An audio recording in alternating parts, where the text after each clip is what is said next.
thousand words ain't enough to define the body of, yeah. Caught her look and she wants it back. She's firing up that body up, yeah, babe. You think that I want you, but nah, babe. You're one in a million, but it's not for me. I'm not into girls with a plastic trace. Don't take it too personally, yeah. My fault, my bad. The word's out, but you aren't ready for it. Show off,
You're always on your game during work time. Now, take the work out of game time. And creating your best edit requires time to make the right cuts. So, we help cut render times. Get the processing power to do it all. Join the gamers and creators who know the pure speed of AMD Ryzen processors. Those who know performance know AMD Ryzen.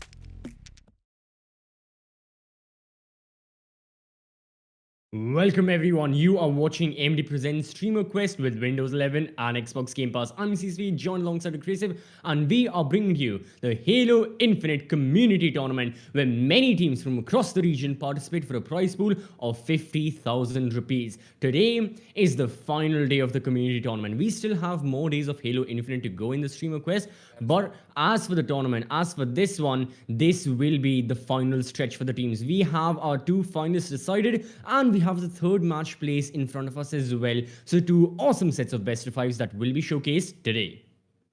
I am really excited for this one personally because we got to remember that high ping versus Sentinels is possibly one of the most hyped up ones that we've been building up ourselves, primarily because of the way that hyping and Sentinels have been playing throughout all their matches. But at the same time, we really do need to talk about the underdogs a little bit as well here. So let's head on over towards the brackets, because JBGN versus the side of TRKDH will be the first initial roundup here. This is going to be the third place game, and after the third place game, we're going to be watching the Grandmaster plan that is going to be High Ping versus Sentinels. Yeah, we are all really excited about that one, but still, the third place fight could just be a pretty close one as well, because you got to remember, JBGN, they have the raw mechanical potential. They got an extra day's worth of time to train, just to, iron out a couple of the kinks and just get an experience, process the information that they have gained from facing off against High Ping, and hopefully they're going to be able to utilize that against TRKDH to possibly take that third place and get a tiny chunk of that prize. Absolutely so, and it's gonna be a great appetizer because, yeah, both of these teams, they've lost to their respective opponents in the semifinals. They were 3-0. We did not see the decider, we did not see the fourth map as well. I truly want to see Capture the Flag, because that is the only game mode that we have remaining. We have seen everything else. Yesterday we saw Oddball on live fire twice, something I really want to see, but I'll get into that later. Then we saw, obviously we've been seeing, and that's exactly what I want to see. Capture the Flag will be one of those game modes that really does test you as a team of how far your team play coordination, and of course your map control really falls into play. The thing about Capture the Flag is that it's not a game mode that you can take really lightly, primarily because of the different entry routes that you need to follow. Yeah, you capture the flag, but when you capture the flag, you're pretty much stuck out in the open and you're sticking out like a sore thumb. So if your teammates don't have proper control of the avenue that you need to walk the flag through, you're pretty much caught down in the ditches. And if your opponents start to swarm you without you getting the first initial pickup as soon as they respawn, it's just going to get even more difficult. Heading on down over towards the map view screen, ladies and gentlemen, we're going to be trying to walk you down through all of the maps that both of these teams are going to be playing. Again, let's not talk about that. Live fire on Slayer, Oddball on live fire once again, and Capture the Flag on Bazaar. Hoping to go towards that fourth game, but then again, from what we have seen throughout all of the series thus far, it's difficult to try and go on through such a talented team of TRKDH's caliber. Yeah, for GBGN, they have played Strongholds and Streets. They've won there 256-0, but at the same time, they've lost there as well yesterday to High Ping. So they know how it feels like to be on both sides of the spectrum. And considering their knowledge of this very specific map for this very specific game mode, GBGN do have slight chances. But then again, overall, if you look at the entire best of 5, the entire third place match from a macro perspective, like you mentioned, Aggressive, I think everyone will agree that rationally TRKDH have a far better advantage and a far better shot of taking the podium, of taking the third place with them compared to the members of JBGN, just based on sheer experience, nothing else. Doesn't matter what game mode it is, doesn't matter what map it is. Because of that very fact, TRKDH are in the likes of winning, and GBGN have to go through a massive upset to showcase everyone that they are worthy contenders as well. Now, no one is doubting the players in GBGN. We have seen them so many times here at the Esports Club. However, the Esports title that they're playing this time, therein lies the problem for them. Halo Infinite not having too much experience. We were talking about their total play hours yesterday. It wasn't a lot. Hopefully, after yesterday's practice, they watched the WOD, practiced a bit more, had a bit more fun, and today they can prove that in their results. Who knows? Yeah, we don't really know just yet of how Hmm. they're not going to be playing it all out just yet, but Yeah. let's just see. Because JBGN, they got a little bit of time to finally build up their team play and synergy and maybe take it to that next level. But I don't know, man. It's a little bit iffy down here because we haven't Yeah. really seen them perform as a team when it comes down to just being able to play Halo. Instead, they're showcasing their raw mechanical skill to be the center front of everything that they do. But against the RKDH, that's not really going to be the thing that helps you out here. They're playing Halo as the game it's meant to be played.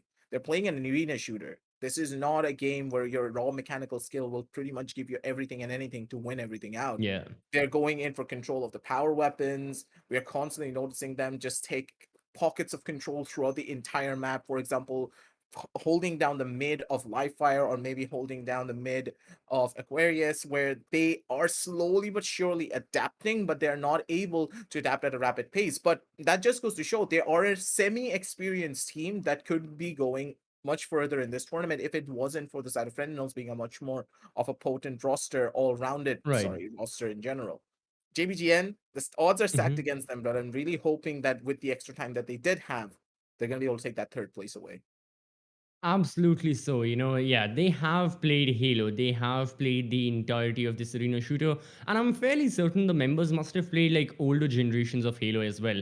If this is their first time playing Halo, then still, to some extent, they've got to be competent enough. But at the same time, if they just want to have fun, which to be fair is what the members of JBGN do. So many times we've seen them just have fun. And I guess in order to have fun, Halo is not just the game for you. Every single game that's here at the Streamer Quest is an excellent way to have fun. Yes, I mean, not yesterday. A couple of days ago, we had Golf with Friends. Before that, we had Among Us. Now we have Forza Horizon 5, Age of Empires, and so on and so forth, alongside like hundreds of others that will be there on Xbox Game Pass. So if you, the viewer, you've been enjoying Streamer Quest so far, you've been enjoying the games or your favorite streamers as well. I mean, from tomorrow onwards, we'll be seeing the streamers playing Halo Infinite, or you want to play any sort of game in any sort of genre, make sure you grab Xbox Game Pass. And for the best playing experience, make sure to get it on a laptop being powered by an AMD Ryzen 5000 processor.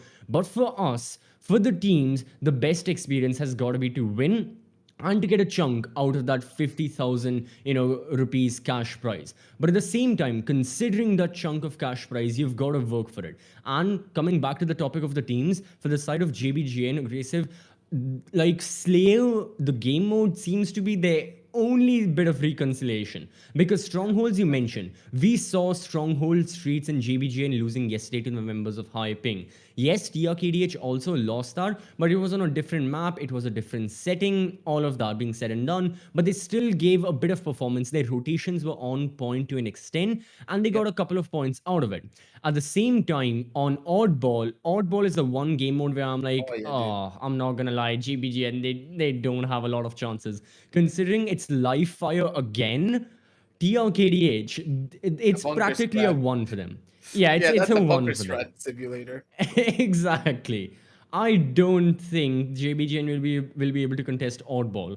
Oddball to me, it's like a map advantage already given. Oddball Yep. is in the way of the RKDH. There's nothing that can be done about it. With the 198 difference that we saw yesterday, almost putting TRKDH in a way of trying to win that very game mode and push the best of 5 even further to 4 maps. It could have been theirs, but at the same time, the members of JBGN, they weren't really able to do much. They had a crushing defeat. So keeping that in mind, Oddball, I'm just going to say it outright, will go the way of the RKDH. It's just Slayer, where something can happen from GBGN. However, they have to start off on all cylinders right from map number 1, right from Strongholds on streets. There is absolutely nothing they can leave in the tank, or there's no bit of energy they can store for later. That is for certain, especially when you Mm-hmm. consider that Strongholds is pretty much the bare bone fundamentals of Halo. And if Right. you're able to play Halo, you need to showcase that on Stronghold. I'm really hoping that with the extra time that they have gotten, they have prepared something at least to go up against the RKDH, because currently Mm-hmm. it's pretty hard to try and justify the way that they're going to be able to take map number one. Slayer, as you just stated, it's pretty much going to be much more of a favorable game mode, considering their history, considering their raw mechanical skill. They're going to be able to do a lot more for that map. But Mm-hmm. here, it's just I do believe it's going to be one sided, but you never really know. TRKDH, they have choked a True. little bit under the pressure, but they also know how to take control of the map, and they also know how to hold it, not being overly aggressive, playing for the two capture points instead of going in for the third, and just completely nullifying their opposition from even gaining any form of map control. The thing about strongholds in particular is that if you're able to get the 2 points, then you don't really need to worry about the third. You just corral your opposition into one of the choke points that Exactly. you're already holding, and then just rain fire from above. And there's absolutely nothing that they can do about it to try and stop you unless they hit the nuttiest shots of their life and you whiff everything. It's physically not possible to try and survive that long in Halo if you're getting shot by like 2 to 3 people. And the Mm. crossfires and simulations of setups that the RKDH are capable of are still far in between for JBGN, but you never really know. We could be in for a lot of surprises for that game mode. And if it really does go to capture the flag, I'm going to be really interested to see what kind of strategies JBGN are preparing for that one. Because Bazaar, trust me when I say this, Bazaar is one of the most confusing and also one of the best maps for Halo Capture the Flag. You will adore that map once you see it.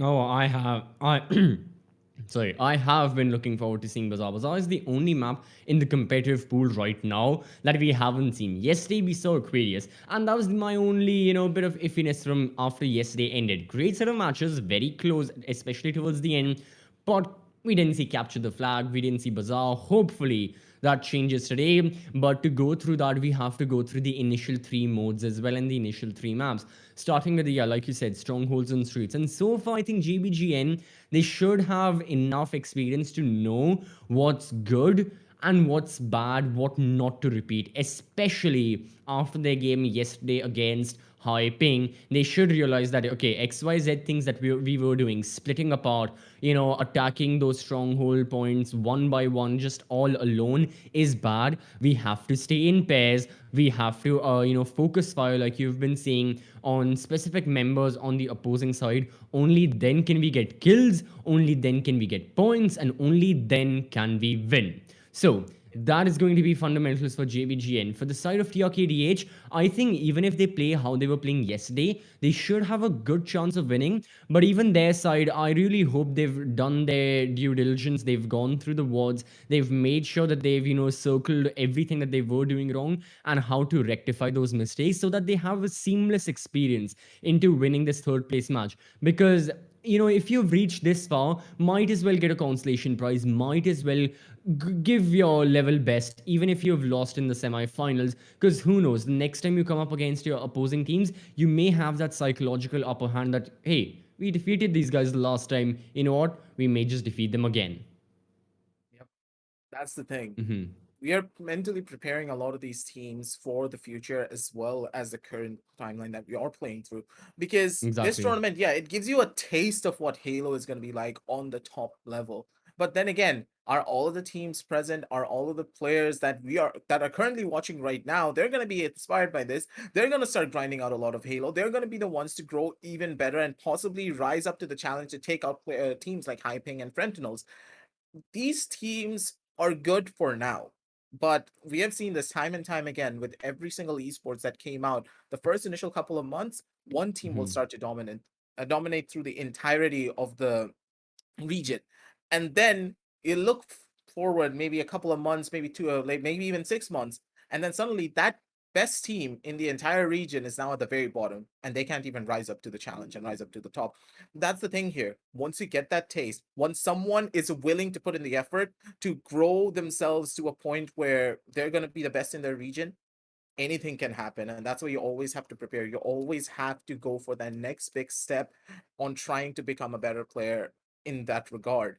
And hopefully the members of JBGN, they could be the ones to do it because, as I just stated, my vote is going to be on TRKDH personally because of the statistics that they Yeah. have shown. And this is purely based upon statistics because I love all of the players of JBGN. Personally speaking, you know that I love all of them because we have a lot of history with all of these players. But That is true. currently, on a statistic level and being completely non-biased here, it has to go towards the other side. Yeah, I have to agree. I mean, just seeing the past matches, seeing the best of fives, even the quarterfinals, TRKDH have had a really difficult journey. Their quarterfinal match against Apex Bots, that was a doozy for them. They managed to win it 2-0, yes, but the matches were extremely close. Then they lost in the semifinals where they could have gone a bit further, at the very least a bit further into map 4. But again, they have gone through thick and thin. As for GBGN, they have ended up on literally the extremes of, like I've said, the side of the spectrum, right? They've won like absolute domination, and they've lost with the same amount of domination being given to them as well. They don't really know what's a level playing field, but I think the players themselves have enough experience to deal with the level playing field, which is this going to be 50-50 level playing field like we were seeing yesterday in Oddball in our final semi-final? I don't think it'll be that level, as close as 198, but something like a 70-30 along the lines of that. That would be the odds I'd be giving to TRK, to JBGN right now, like 30% odds of them winning. However, it's up to them to prove to us if they can make it into a fair 50-50 or perhaps even get it into their own palette. You know, if they win out map number 1, chances are they'll be looking really good heading into Slayer as well. Because Slayer is gonna be the best chance for JBGN. It's all out warfare. All you need are kills. That is it. No matter how you get them, with which power up, with which alien weapon, active camo, nades, does not matter. You just need kills, which is not the objective for the other matchups. Now, speaking of the other matchups, speaking of the other game modes, we'll be jumping in to game mode number 1. Strongholds has started, and already we see the first kill. Paradox falls to the ground. Oh my god, JBGN though. Wait, I think that the things are flipped over. Yep.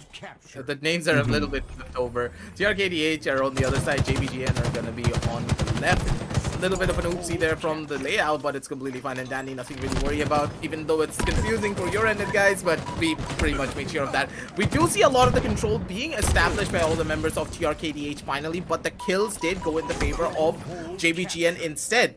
And with the points slowly racking up towards the side of JBGN, I think we spoke a little bit too soon, man, because look at the amount of kills that are going on down through. All the members of JBGN, they're full control. What exactly did the members of JBGN have for breakfast today? Was it like 5 guides of Halo Infinite for like intermediate players or something along the lines of that? I'm not really sure what their portions were, but it's really got their muscles flexing at the moment as they are racking up those points, and the members of TRKDH, well, they have to put an end to this, which they soon will. It's been a bit of a rough start for their side, but now they have the majority, and now exactly they are moving in pairs, looking for those kills. That was a double melee right there. Looking for another kill as Geoduck falls back safe and sound. Now the members of JBGN, they are under a bit of pressure. Master also falls. One tap god currently being respawned, so they have faced a bit of casualties, and this has allowed perfect opportunities for the members of TRKDH to start racking up points, to start racking up kills, and that is what they are doing. JBGN under heavy pressure and heavy fire right now. A problem because currently you can already see why they're losing out here as well. They're going in for these fights solo. Just look at them. 1-by-1 engagements is not going to help you, even though you have the better mechanical skill in this regard. You get one, but you're not going to be able to get that second. You're immediately going to get traded. Just try and find something, but still the alien weapon's going to be good. Does get one kill onto one of the players, but still it's just not going to be enough. They need more, but oh! Look at the aim coming down from the side of GameStud. He's going to be able to shut down 2 more. Capture points have been going over towards the side of JBGN. And as you can already see, 2 capture points have been taken away. Building up more. This is a close fight. Oh, it certainly is. The pendulum swings once again, and once more it's going to be TRKDH taking back control, racking up those points right now. It is extremely close, and so are the gunfights. We see Geo.30 once more with those kills, and well, the members of GBGN, 3 of them are dead right now, with the exception of GameStod. So he's gonna be alive, but he can't really do much all alone, so he's just gonna stay in his own stronghold, waiting for his teammates to respawn, which they have. They're engaging in gunfights, but yet again, they're meeting the same fate. TRKDH, they're having these bursts of sheer dominance where no one can really contest them. But as soon as GBGN get their minds into the game, then they start popping off, then they start firing. It's just about getting into the groove for either one of these teams, and then they can find success, and they have already found a bit of success for both the sides. That should be at the very end of the day. And Ulysses comes on down through. That's gonna be a couple of more shots from the other end as well. Get this kill, one more, but no, 88 Sing is just such a detriment. He knows, immediately swaps it out, but he's gonna get tagged down from the other side. But a beautiful kill from the side of GameStud. Gets a double for himself. And that will give them an edge once again. They have the second capture point. They're racking up the points once more, but it's going to take a little bit too little too soon. The rocket launchers are flying from the left. They're going to be flying from the right as well. And now it's time for the hold. Master shuts down 2 more players, and he knows for a fact that he needs to hold this point alone while the backup is still coming in. Grenade usage is on point, and it's perfect from the side of Master. Deters them quite well. And once again, JBGN, they get the doubles that they need to hold on to their lead. They nearly got the 3rd point. So much they're pressure. looking to get it again. Getting the 3rd point. They may just... No, they are being contested by the members of TRKDH. That's going to be a kill for Hefty Geo.9. He's in the point. TRKDH, all they're looking for is the capture of 1 point. They do, but still the majority isn't with them. They have to push right now. They have to be on the offense, looking for those kills. That's exactly what Geo.30 is looking for. But no, it's going to be just members of JBGN getting a couple of those frags, not for long. Here's Alarming Deer. He's on the B-bomb site right now. Not for long. TRKDH, well, they are trying their best. They have gained majority, but they have to get those points. They have to rack up more and more of them, because sooner rather than later, their opponents will take control. So it's always best to have a plan B. And with how it stands right now, you don't really know when you're going to be alive or when you're going to die. That's a double kill right there from one tap god. Excellent stuff. Triple as a matter of fact. And he's here with his teammates in B. JBGN, excellent stuff from this one person. You have to remember that one tap god, especially on his name. He knows what he needs to do, and he knows how to bring in the pressure as well. But still, you gain 1 point, and you're gonna lose the other one. The alpha point's been taken away from them, and they need to make their way around. But still, they're being surrounded on multiple different fronts, but the surround's not gonna work because there's still backup from other sidelines. But oh my god, that's a good amount of damage. Zen Gaming's gonna be able to shut down 2 more, and it's gonna be a complete and utter wipe from JBGN. That's gonna hurt because now they've lost all the capture points that they worked so hard for. They did not go in for the proper hold point, but the melee was a little bit too early. That's gonna be a costly one for sure. Once more, GameStart is the only member alive. The other members of JBGN, they are respawning right now. And it's going to be almost majority, like absolute domination from the side of TRKDH. This is what, now they've changed up their plan. Their plan is kill everyone, like almost roughly at the same time on the side of JBGN. Then just capture their point because it's going to be a free bomb site. And that's exactly what they're doing. Once more towards B, if we have a look. It's going to be GameStart contesting it, looking for the kill. He does find it. Well, rather, it's going to be an assist. His teammates have respawned. Paradox was there to his aid, but still TRKDH are applying the pressure. They are in no way done with this one. They are in no way done with Strongholds right here, and they're looking for those kills. They have built a tremendous lead. They've got majority right now. A is going to be captured very quickly as well, and now they have all 3 of the capture points. What are JBGN gonna do? They're falling apart here. There's not really much you can do to try and find. Maybe get 1 more point, but even that 1 point's gonna be pretty hard for you to try and find. And this is primarily because of one thing: they are spreading themselves out way too thin. They're not playing together as a unit, and they're just going in one by one, and they're doing burst fire from 3 different angles. Remember what I said before? Halo's a game where you cannot survive for long when you're being shot on by like 3 people. One of them will hit you in the head while the other hits you in the body. And that's when you know you are royally screwed. And that's exactly what's going wrong for them. The alien weapon's gonna be able to deal so much damage. One more player remaining from their side. He's gonna try to run on away, try and survive for another rainy day. But still, he gives up Bravo. And with this capture point already being taken, it's not looking that good for them. They're just gonna start dropping like flies, and the point margin, it's getting narrower and narrower. Sorry, wider and wider. What am I saying? My mind is absolutely scrambled at this point because of the way that... Narrow to the 256 mark. You know what? Why not put it like that? Narrow to that point for the side of the RKDH. We have the rocket launcher in the hands of Zeb. He can surely do something with it. He's gonna fire it, and rather with the alien weapon, he gets a kill nonetheless. Doesn't matter what weapon it is, it's gonna be the same result.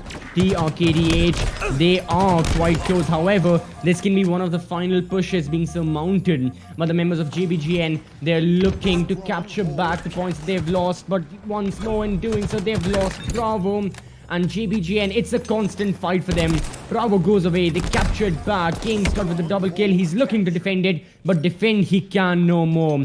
One tap god also falls, and the RKDH are ever so close. However, this can be something from JBGN if they would like. They are on 130 points. They have to do a lot more of the work, especially with someone like Alarming Deer roaming in the shadows, lurking, getting these kills with the Bulldog. It is going to be very difficult. However, JBGN have to persevere through this. There's no other reconciliation for them. Dude, that was a good shot on the other side. The fact that he was able to find that first initial really does give them that little bit of an edge to keep things down forward. A couple more shots and they should be able to get it. These are the 2 points. Absolutely should be. They're very close. And that alien weapon's been an absolute menace. Oh, once more Zeb on these alien weapons. He's looking for another kill. He's gonna get an assist. He does die, but the points are going in favor of PRKDH. This can be it very shortly. JBGN, no matter what they're trying, they are not succeeding. Team Cobra have their eyes on the prize. They are not gonna let go. JBGN, yes, they had C control, Geo.30. He's gonna snatch that away from them as well. And once more, majority going in favor of the RKDH as Zeb gets a double kill once more with the alien weapon. This man cannot be stopped. And Gangstar, he's gonna try. However, he may also just fall very, very soon and meet the same fate as his teammates. Beat their makers at this point. One more point. That's it. Snap your finger and it's going to be a victory in favor of the side of TRKDH. That's going to be a pretty rough one here, ladies and gentlemen. And you can already tell it's going to be a pretty difficult one to try and get themselves back from JBGN. The makings of a really good start was already there. They knew what they really wanted to do. They knew how to switch out their strategies and just try something completely different. They had their aim on point, but why did they lose? In CCP, it's plain and simple. They went in one by one, and they were pretty much like, oh, come on, shoot me. Shoot me now. Shoot me now. All 3 of them. I'll take you all on. 3 versus 1. And wait, that's I'm exactly sorry. how it all fell down. Are you doing an impression of my teammates in my ranked matches? I think I'm doing an impression of you trying to take them on, but sure. Hey, I always succeed in my clutches. There has never been a time. For There has never. But alright, in this case, there was a chance. You know, having a look at the highlights as well, which we'll bring on screen. What a start it was from the members of JBGN. I mean, both of us, we were absolutely shocked seeing such a closely contested, at a time, favorable game to just before good night. However, towards the end, like you said, it was more of a dynamic win for the side of TRKDH, and because of that very reason, they were able to take the win in the end. And you know, like you said, the major difference there, it was just one. They changed their playstyle up entirely. They stopped playing for the objective. Well, that was their priority, but it became a second priority. Their game plan was now, let's dedicate a couple of, like 1 or 2 members to just constantly go for kills. As soon as we get kills, those reserves who aren't going for the frags, they'll go capture the points. The 2 members who were going for the kills were Zeb and Alarming Deer. I mean, constantly we were seeing their name pop up on the kill feed, Zeb especially, with that alien weapon towards the end. Man could not be stopped. And after that, both hefty geodocs, they just went into the bomb site, they captured the point, and they started racking them up for their squad. Very simple strategy, but quite effective. It really does go to show, sorry, that Mm-hmm. Halo is such a team-based shooter. There Yeah. is no situation where I would say that one player got mechanically outskilled. Yeah, in some situations, of course, like you got domed in the head like about 4 times and you got insta-kill because of a melee. That's like completely out of the ordinary in this game. You're not going to be finding that often. But True. the fact that the crossfires were just so utterly beautiful from the members of TRKDH is one of the main reasons why they were able to take something like this. Mm-hmm. Absolutely so. Yeah, both these squads as well. They were giving it their all, but towards the end, TRKDH, they just had the map control. And even though GBGN, they have played Strongholds on Streets now 3 total times, like every single time they've been here, it has been on Streets. Still, they were a bit lacking in the rotations, where exactly to go off from, because with the kills that we are seeing, this melee kill from Alarming Deer, everything was working in favor of TRKDH. They knew which angles to peek, they knew where to find their opponents, and guess what? They were successful at doing all of those tasks. Yeah. At the end of the day, you got to remember that it's all about the consistency and it's all about the team Hmm. playing coordination. Yep.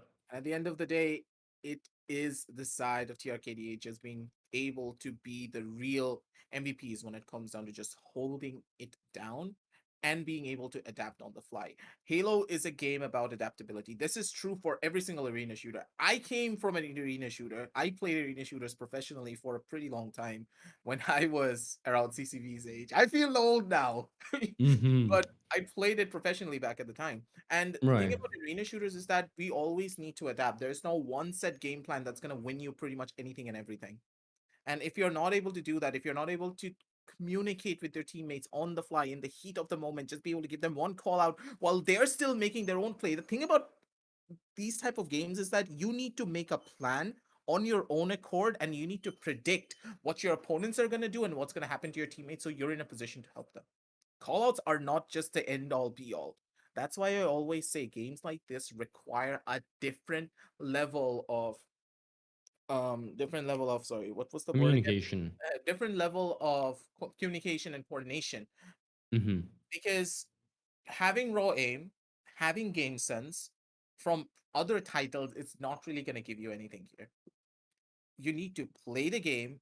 You need to make yourself feel the position of where your teammates are going to be, where your opponents could be, and then position yourselves around it. Because at 1 second, you give a call out and that guy's already long gone. So you as a player need to make a prediction of, oh, where would this player actually go from, let's say, from tires? Will he go towards point A, point B? Which sideline does he want to play for? Does he want to play defensive? Does he want to play overly aggressive? That's where the anti-stratting comes into play in the middle of the match. There's no specific strat that a team defaults back to in this game other than the bunker strategy. We have seen the bunker strategy way too often. Oh. So adaptability is key for arena shooters. Hmm. And for JBGN, I'm not seeing it just yet. We saw like glimpses of it, but Right. that was at the start when they still had a solid game plan. Right at the middle, they were like headless chickens running around trying to find one kill. And it cannot be done separately. I'm sorry to say that, but you need to start playing together as a squad. Your aim is phenomenal. Like I just saw Masters pop the hell off. Paradox was just doming people left, right, and center. But that's not gonna work here. Maybe on Slayer, you would have a little bit more of an opportunity, but on Slayer, your opponents are not gonna be spreading themselves out as much. They're not trying to control 3 points. They're gonna play together as a squad. They're gonna swarm you from multiple different angles, and they're gonna pincer you down if you allow them to gain that level of map control, though. And that map control is only possible when they are playing together. And map control is only possible when they are getting that level of freedom to do so. If you're able to contest, Yeah. if you're able to force them to just spread themselves out, maybe just fight for a power weapon, that's when you get that lead. That's when you get that advantage. And that is when you're going to be able to get that first point on the board. Because if they do not take Slayer, we know for a fact that Oddball is just not going to be in their ballpark. Exactly. Considering they're both going to be on the same map of live fire, I'm not going to lie, whoever wins Slayer, they have a good shot of winning Oddball as well. But then again, TRKDH, they by themselves, by default, have an excellent shot of winning Oddball.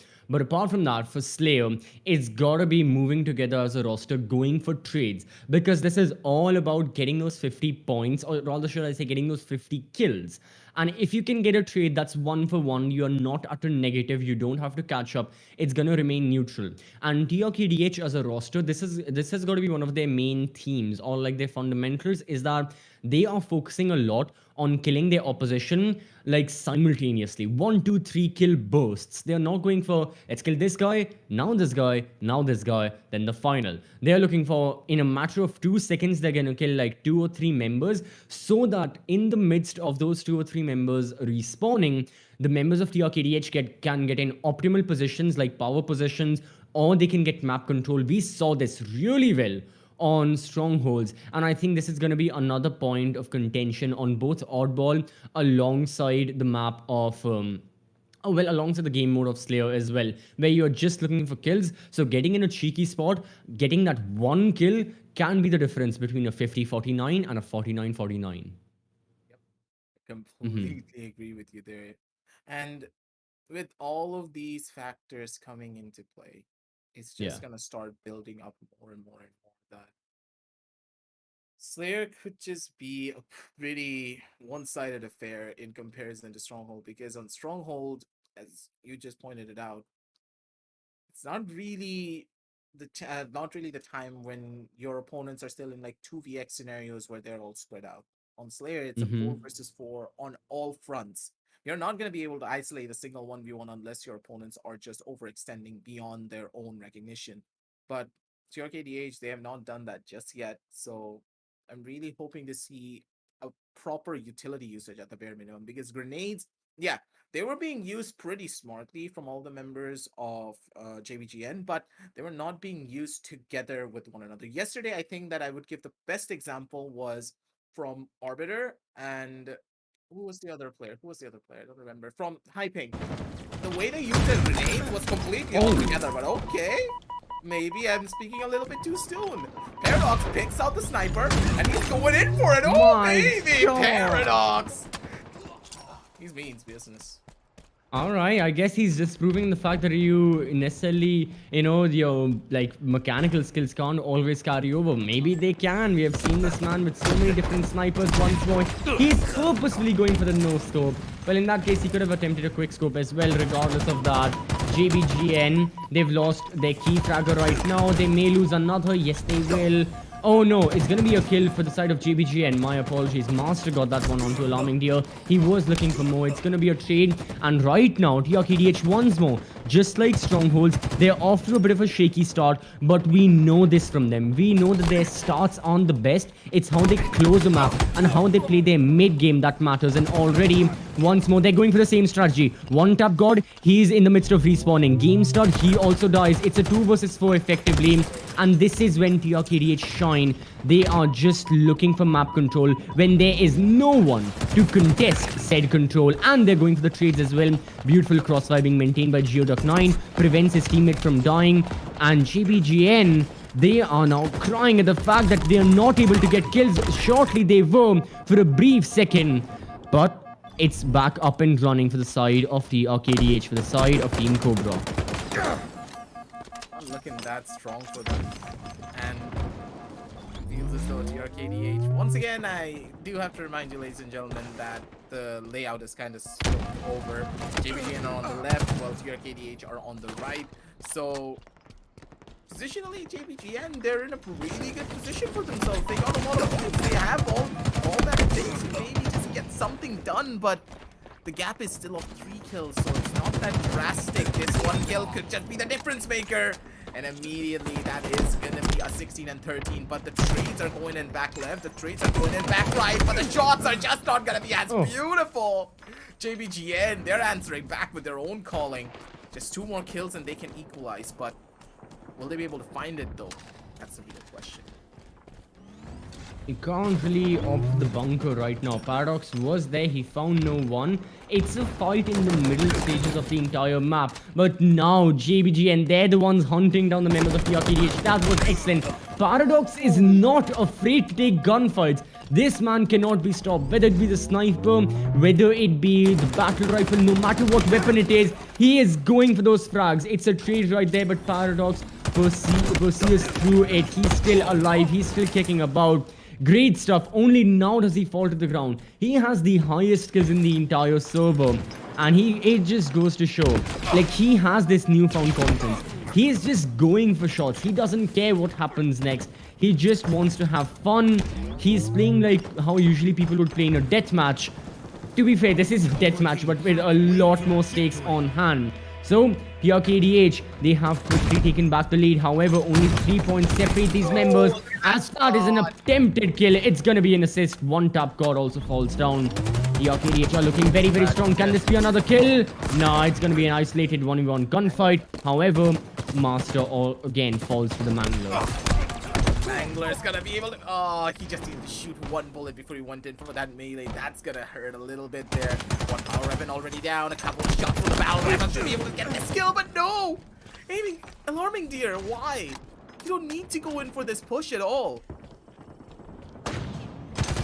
Caught under the pressure for it. But oh my god, Seb shuts down 2 players with a grenade. That's gonna be insult to injury. Both Paradox and one have gone in to expect any of that to happen. Good shot onto the base of the shoulder, but that's all that they're gonna be able to get. But no! The melee misses! Okay, alright. Okay, 3 members of your KDH have died. Paradox was also casualty. There's the sniper. Can Gamester do something? Oh, it's gonna be a kill assist. One tap god to the rescue. And once more, these assists are banged on to support. The artillery is there. The reinforcements are coming back in. Great stuff for both of the teams. And it just goes to show why they're quite literally equal right now. 32-32. 18 more kills. Whoever reaches them first is going to be the winner. Zeb throws a nade. We have a bit of a lull moment right here. Not a lot of action going on. Bullets are being fired. No dead bodies. Well, I should really watch when I speak that as 3 members of JBGN fall to the ground. Oh, sorry, it was a full-on... Oh, it was a full-on slaughter right there. That's going to be TRKDH in a massive lead and getting so much control. That was another domination from every single side. Alarming deer, though. He's going to get caught between a rock and a hard place. His teammates are nowhere near that sideline. The grenades are being thrown, but still, they have overextended and they're going to pay the ultimate price for it with their own lives. A wipe for a wipe, but Paradox was the only casualty in the game. A couple of more shots. They're gonna try and find this kill. Not gonna be able to get it in one by one. They're gonna start dropping like flies. This is why JBGN are such a contender. If you let them go in for a proper 1v1 gunfight, there is no way in hell you're gonna take them out. And now that they're making sure that their movement and their aim is on center front, come at me, boys. Come at me. I am gonna take you down over and over again. What was that from Hefty Geoduckman? I didn't really understand. He pushed all by himself.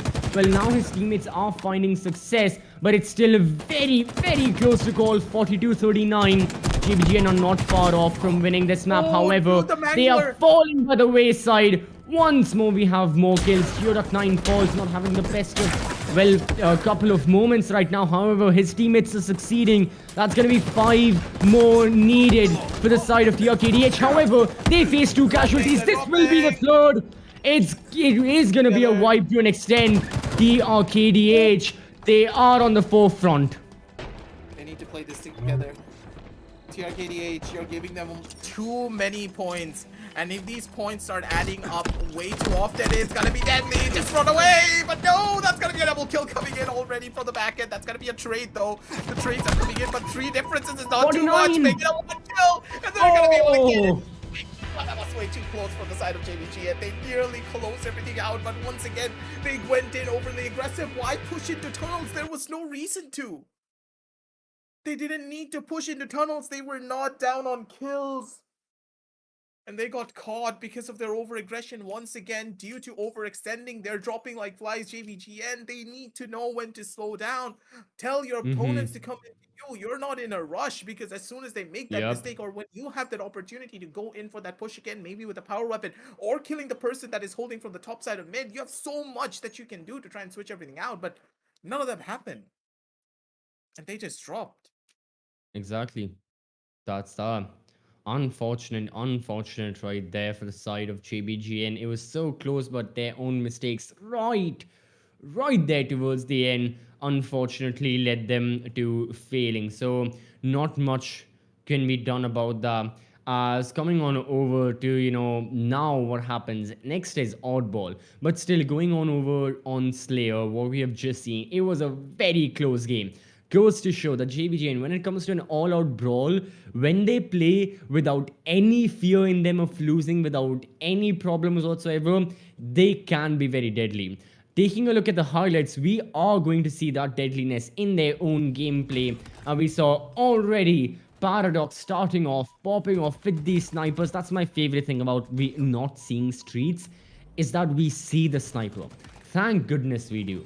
I love the sniper. I know I've said this a lot of times, but sniper is really good. We're going to see it in Oddball as well. I'm really excited for that. And for the entire game mode in general, considering it's going to be live fire again. Just goes to show how much of a mechanical dominance there was from the side of JBGN, but the mechanical dominance was not enough for them at all. It's rough and it's tough, because at the very end they got overly aggressive, and once again it was because of the over-aggression that just brought them down. It's always the last couple of closing moments. This was a very, very close set. The fact that this happened right here and right now, and they were not able to gain the the game mode of Slayer for their own point margin, we could just be looking at a 3-0 here, CCP. I don't know how else to put it. Considering it's Oddball live fire next, and it's gonna be TRKDH and their bunker strat, which, I mean, yeah, TRKDH, they were executing the bunker strat. It was high ping in the first one that won. They had something kind of the same, but regardless of that, we'll focus on Oddball. But going through the past, seeing what has just happened, it has been Strongholds on the map of Streets, Slayer on the map of live fire, TRKDH 117. Feel like we haven't said the 117 too much, but still, TRKDH 117, they're gonna be taking the win regardless of how their name is pronounced. It's how the players play, it's how they shoot, and well, they have shot their way through entirely, almost getting third place, just one single map away. And the third place getter, they won't be getting a cash prize out of the 50,000 rupee split. However, thanks to the grateful people at AMD, they'll be getting some amazing merchandise sent to them. So still something to play for. It has been a single elimination bracket. That's why, yes, losing out in the semifinals means you won't be having a shot.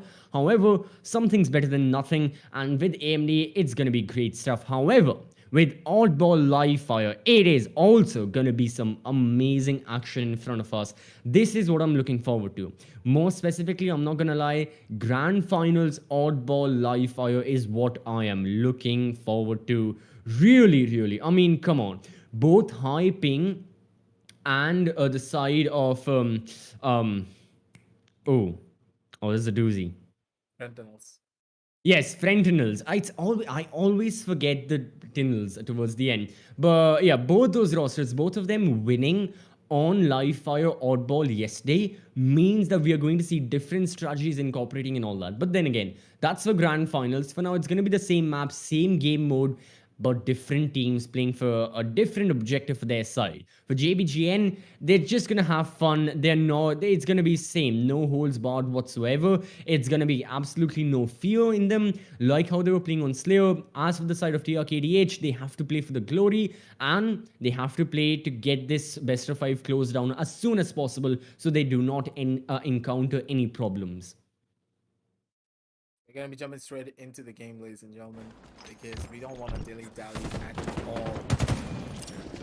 Ball taken.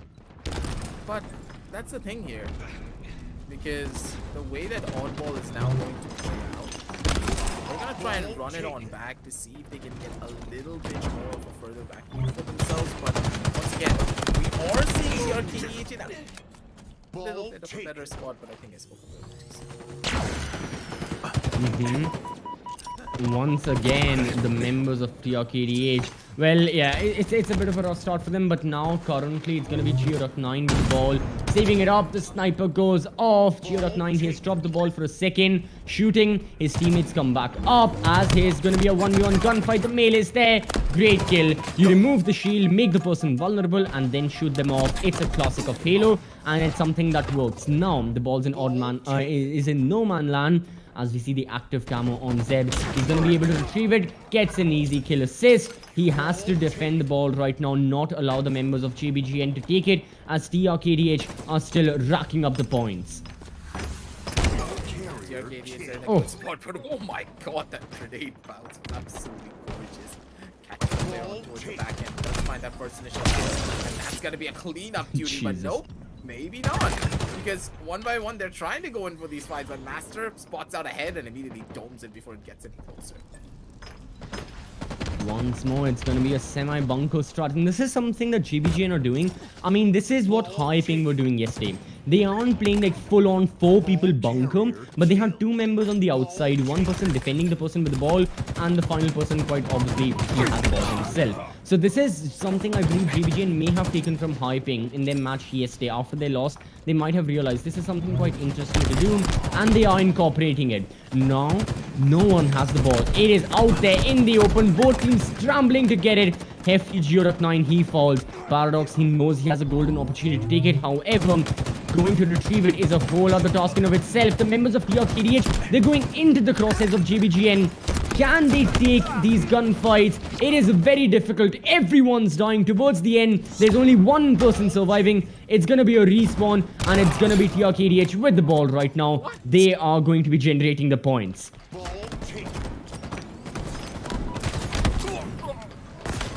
that nearly worked out in their favor, but the Mangler comes in as a beautiful double. You wanted to go in for 1 more, but Mangler is not going to be able to find out much there. Wanted to go in for that 3rd, but he got swarmed from multiple different fronts. Not going to be able to survive for that long. Restocks up on the grenades, and now it's his turn to try and maybe get 1 more pickup. Waiting for his buddies to come on down together. They do not want to go in overly aggressive just yet, but currently it's not looking that good for them. But maybe Geoduck9, the beautiful no-scope and a shot straight to the dome, is going to be the thing that switches everything out. Well, once more, JBGN, they've killed the person carrying the ball right now. They can try and retrieve it. As a matter of fact, they will. Once more, engagements are happening. That was Alarming Deer all by himself. He went for a trade, but that's all that could happen. Now, ball, it's safe on the opposite side of the map. Earlier, it was the bunker. Now, it's going to be the spawn. And still, the fight continues nonetheless. Great shot from, well, great melee from Paradox. But once more, TRKDH have their hands on this skull. They are going to be saving it. And the question is, can teams really rotate all over if they have the ball? Zed Gaming, he can't really do much unless he drops it. That's going to be his teammate being alive. The ball's going to be dropped. And Alarming Deer, he has a lot of work to do. His teammates are here to help him out. The points have to keep on generating because of how it stands. JBGN are still in a bit of advantage with only a couple more points to go. That's like 40-47. It is still extremely close with how the action is taking place so far. That bounce of the grenade was so beautiful. Here comes the camel play as well from the other end. Players, that's gonna be a melee. Mangler kill. 1 more shot for the Manglers. And then he gets it, and he gets a trade as well on towards the back end. The ball is still over towards the other side. Skull needs to be held. But instead, it's going to be JBGN finally being able to get the 2nd win that they needed to try and get another strong lead for themselves. A very close and competitive set, 51-52. Kills are coming in left and right, but is it enough? That's what we're going to find out. Well, once more, JBGN, they have control of the ball. For how long? The shots are being given, the shots are being fired with the battle rifle as well. The carrier has been killed, but still, JBGN, they have this slight opportunity. TRKDH, they aren't really getting their hands on the ball. That's the thing. Even if they are, it's not going to be for a consistent period of time. JBGN are just contesting for that fairy skull right there. It's going to be TRKDH. They had it, like I said, for a brief second. GBGN are not letting their sides off this wall. They're giving it their everything. They don't care about rotations. However, because they don't, it's going to be a triple kill. Everyone dies from GBGN.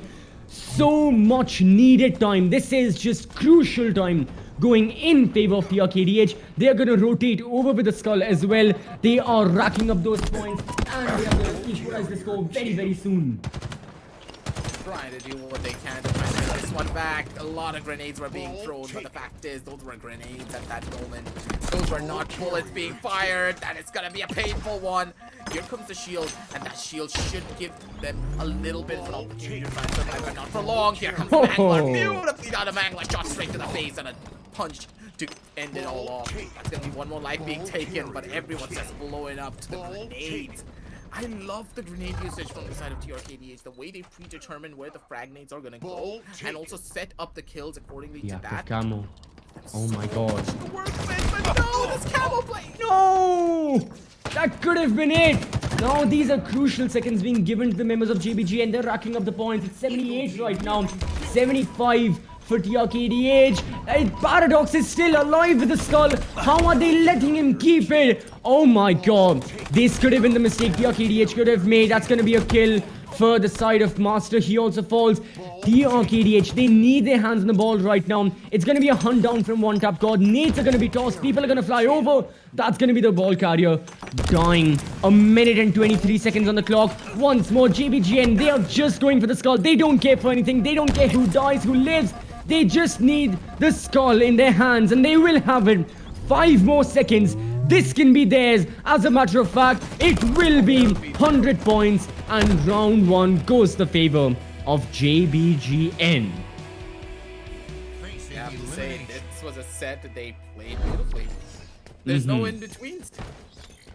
Absolutely This none. was incredible the way that they were able to take full control of the skull before it even had anything to do there. But once again, I really do believe it was the camo plate that came out at the very end that costed them everything here.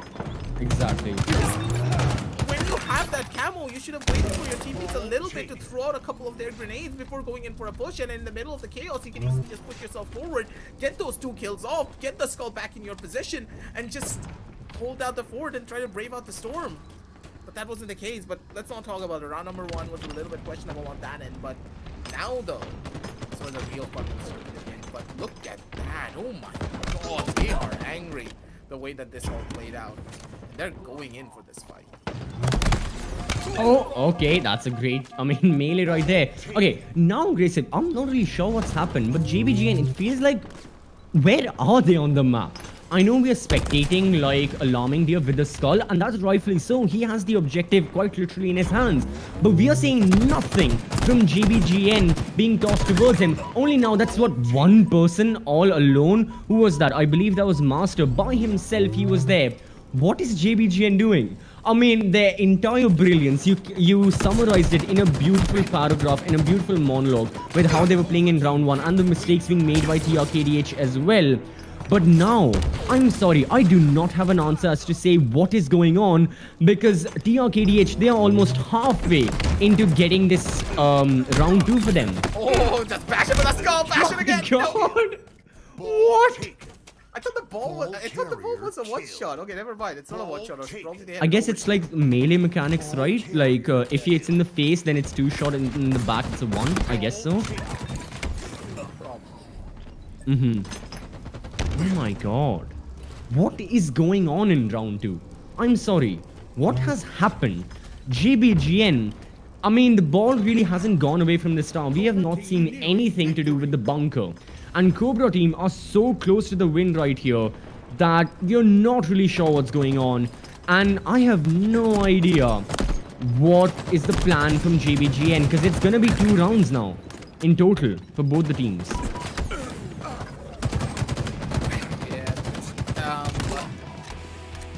What's this, a 99 you got them 5? I think so. I think so, yeah. It's the final round. Yeah, you know how do I summarize the previous round? Interesting. Interesting.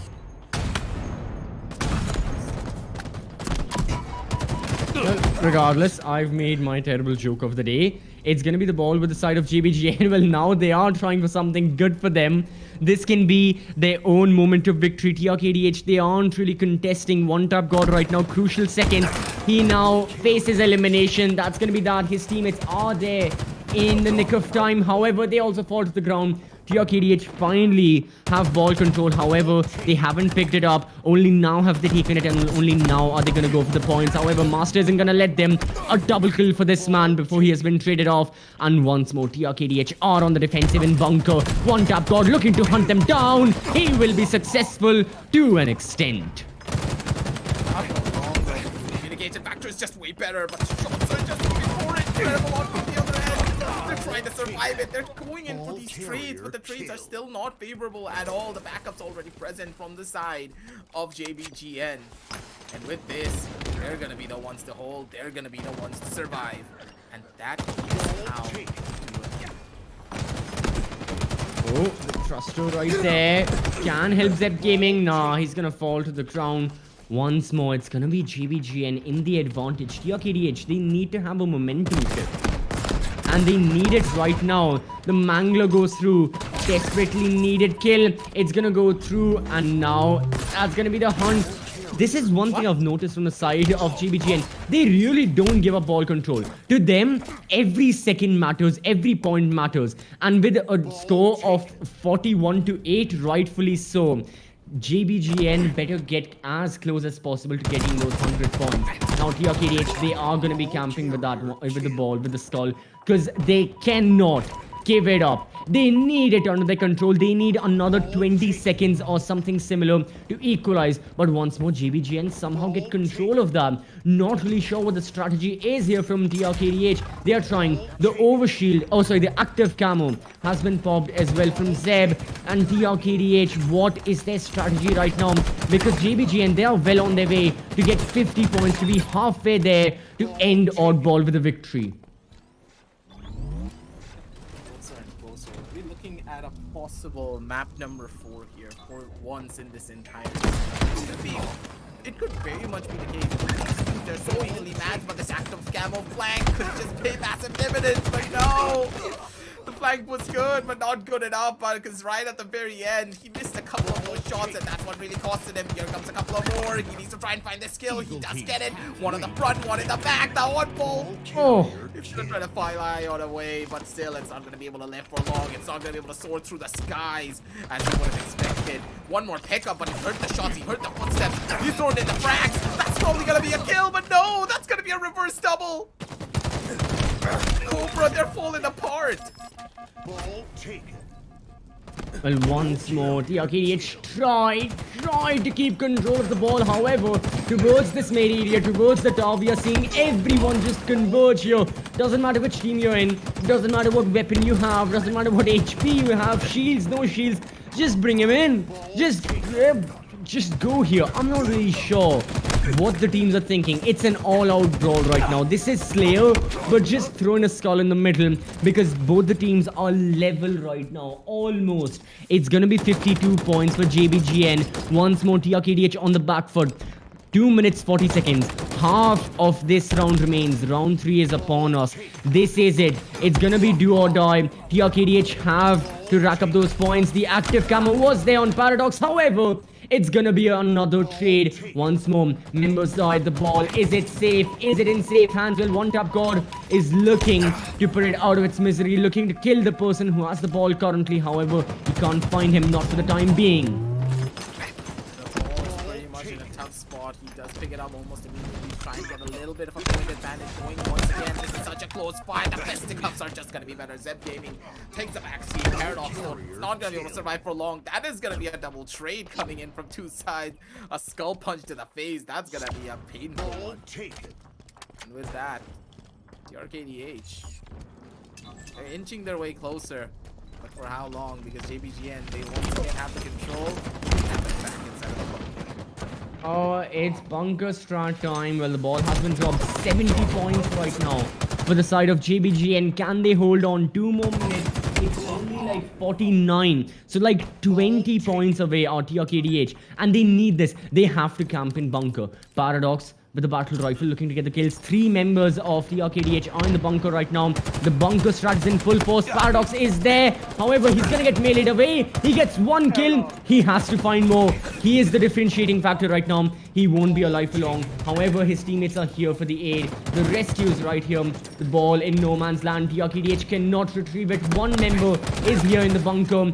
Alarmingly also falls, and now it's JBGN who have control. But for how long? 78, 79, the points are racking up. And with that, it's just gonna start adding up. 87 88. points, 88, 89. This is Oh their my last God, and final he's push. If he alive. doesn't die, he's gone.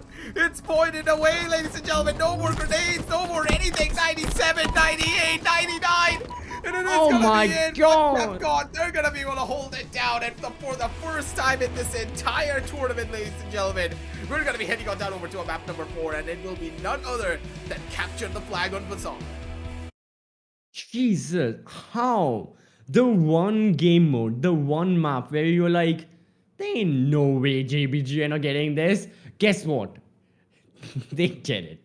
They get it. I mean, fair play. You know what? I'm happy, very happy, gladly happy to be proven wrong, because JBGN have shown a way of Halo gameplay that we haven't seen before at all from their side. Their melees, their shots, everything was on point, and in a matter of days, they have reached to the same level of a semi-amateur team in the scene right now. What a map we have witnessed.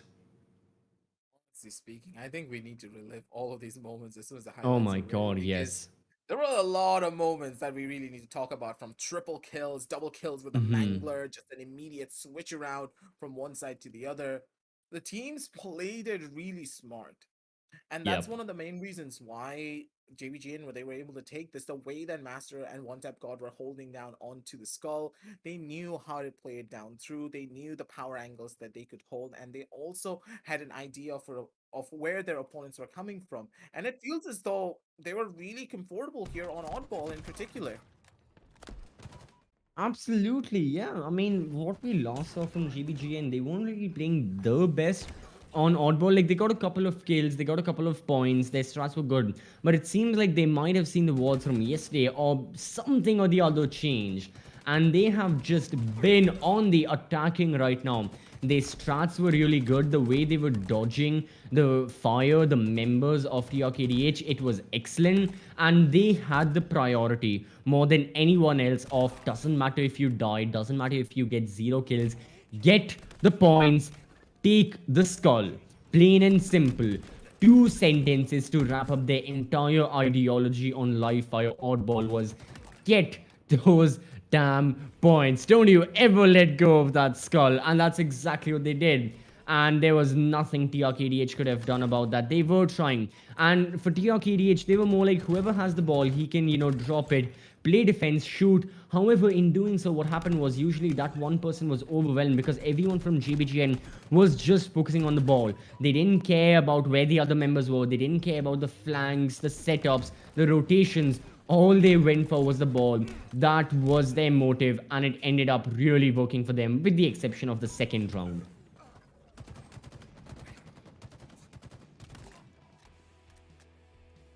I have to say that I really want to question what really went wrong on round number 2. Because I was so confused. That was 105, and then round number 3, it was a complete another turnaround. Exactly, makes you think, like, yeah, like I said, the confusion was there for me as well, like, what was going on in that very round. But apart from that, round 3 was the perfect way to end up. And now heading on over to capture the flag on Bazaar as well. I'm really excited for it. The first time we are seeing Bazaar, maybe the last. I mean, but even in grand finals, I have a strong expectation. We are going to go to at least 4 maps. But we are going to be seeing capture the flag. We are going to be seeing the side of Bazaar as well. Really great stuff. So far, the best of 5, 2-1. TRKDH, all they are away from is 1 map, and they will be getting 3rd place. They will be getting the AMD merchandise. However, JBGN, this can be their comeback arc. could happen in any way, shape, or form. We don't really know just yet. And for now, at the bare minimum, let's keep things on a little bit more of a mellow note and just Mm-hmm. say that, okay, this is what we are expecting from the sides of TRKDH. They should be a little bit more of the better squad because this is a much more control heavy matchup. Because if you have map control on Bazaar or in Capture the Flag in general, then your opponents cannot cycle that flag through over to their own spawn point. Then TRKDH should be able to take an easy win for themselves, get those 3 points, and just close everything out. But you have to remember that JBGN, the way that they are playing now, it goes to show that they adapt really quickly. They can play Absolutely around the so. map at any moment and just completely change the tides of battle. But in Mm-hmm. Bazaar, it's very difficult. Too many open sight lines, too many different corners you have to worry about, and there are a lot of high ground angles that you need to cover, especially bar, because if you have bar control, then you pretty much open up a free entry point to carry that flag over from the opponent's spawn over to your own. But I'm really hoping they know how to cycle through every single one of their own flags. Otherwise, it's going to be a little bit iffy. Certainly so. I have to agree. Like now, rotations are gonna matter. It's just gonna be a matter of who's more well acquainted with Bazaar. Because we have seen these teams since day one play on streets, play on live fire, and to an extent play on recharge as well for a couple of the matches. But Bazaar, we haven't really seen at all. And how much is the preparation of these rosters? Because I'm sure they've played this map, but just the quantity is going to be the question as we jump on over to capture the flag. No delays right here. The players do not want to waste any time as we see a triple kill from Zeb already. Jeez, okay, it's been like 15 seconds into the match and this guy is popping off. I remember the timer's also ticking. And so let's see how all of this is going to play out. One more pickup. They're trying to get closer and closer for it. They have the control, but still they're not going to be able to do out much. Here comes the flag, and the flag's now going to be cycled. They're going it through mid. This is a very ballsy play for them to take because this control could just work. Could just fall apart from them as well. The flag cannot be touched at all. Otherwise, it's just going to be sent on back. The timer's also ticking on down through. Here comes the grenades to try and disorientate the enemies, but they're finally going to be able to take the flag away. This is more than enough time. They're nearly taking it to their own mid. It's going a long way forward. He's going to start running now. How are they going to reach him? Well, that's a flag right there. All right, that's done. And that's gonna be already. We see the members of TRKDH get the enemy flag. So they have racked up those points. JBGN, I mean, right from the get-go, they have been caught off guard. And they're gonna try to take the flag, which is in the sight of Geoduck 30. However, he has it safe. There's Zeb as well to safeguard it even further. And JBGN, in no way are they getting close to it. I think that this is where the much more Cobra experienced flag team return. will be on the top end of things because True. you gotta remember something. The game mode of Capture the Flag really is heavily favoring a team that knows the map layout a lot. And Bazaar is not a simple map. It is not one-dimensional in any way, shape, or form. And I think that all the members of TRKDAs, they're picking up on it. Here comes the Overshield to deal the damage. And now they're just gonna start hunting. That Overshield's gonna be able to pay so much dividends. Like, look at GameStud. He was an absolute tank being able to take down that one player, even though he got melee twice. Well, now the members of GBGN, they are going to be returning the flag very, very soon. It's going to be returned for their side now. Okay, that's going to be survival right there for Paradox. Really quite important as I think he was, okay, he was looking for the grapple hook. Maybe the flag of the TRKDH right here in the center. And JBGN are trying their very best to take it through mid. TRKDH are gonna contest it. They will keep on. And since the flag is right here out in the open, they have so many sidelines to contest it with. I mean, just look at GameStud right now. He was trying his best, but in no way was he going back to spawn. Yep, this flag is gone, I think. They need to try and pick this up. They need to figure out a plan where they can get themselves forward. But that grenade was absolutely gorgeous. Gonna be the one to try and survive it. They're gonna try to hold it down. The flag's gonna be taken, but it's inching its way closer towards the spawn of JBGN. And if it gets any closer to it, I think it's over. Yep, that flag is gone. That flag is absolutely gone. That's gonna be Paradox. Yep, that's gonna be a flag captured as well. So once more, we reset once more. Both of the teams take a bit of a breather, but the action doesn't stop. Paradox is back in it. He was in his spawn, now he's in his mid. And TRKH, well, they are advancing. Can they get it skill onto Paradox? It's gonna be a trade. Look at Master right now. He's gonna be on the defense. As the flag has been taken, he catches one person off guard. That's gonna be kill onto Hefty Geoduck 30.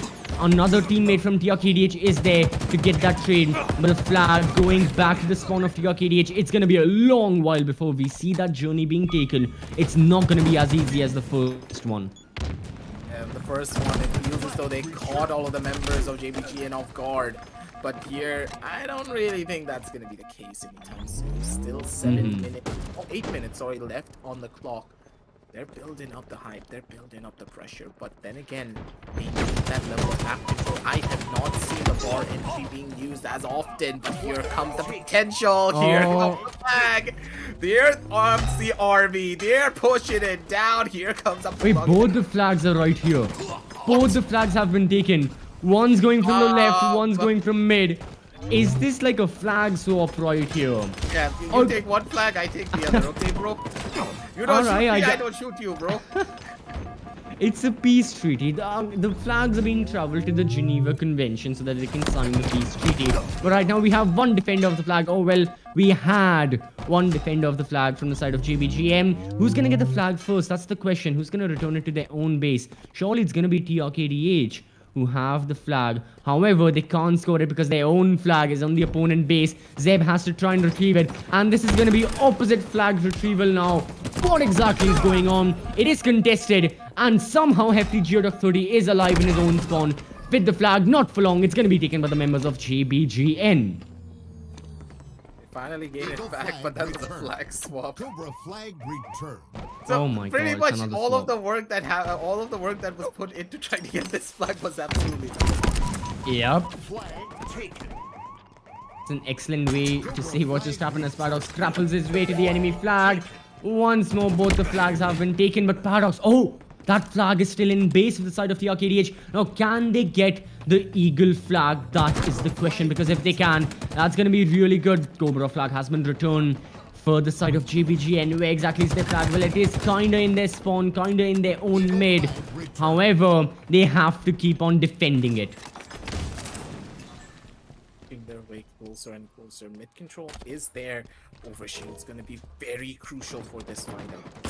If he's able to use this overshield down properly, it could give them the edge that they need. Rocket launcher in hand, blow them all up. That's going to be a kill, but no. Three members dead. This is the opportunity that they need. Here comes the grappling hook, and the grappling hook will be so crucial for them to try and get a forward position. Here goes the flag of JBGN. They're trying to hunt it down. I can already hear the comms being like, the flag, get the flag. He's running, boys. It's actually going to be able to find that final kill off. Finally, the flag's been retrieved, but still, it's not working out in their favor. Again, it's a flag swap. Oh, no way, no way. Three members of JBGN right there on the enemy flag. TRKDH opting for the same method. Don't tell me it's gonna be another flag swap. JBGN. No, JBGN, they have it. Dude, they may just, considering we have 5 minutes remaining.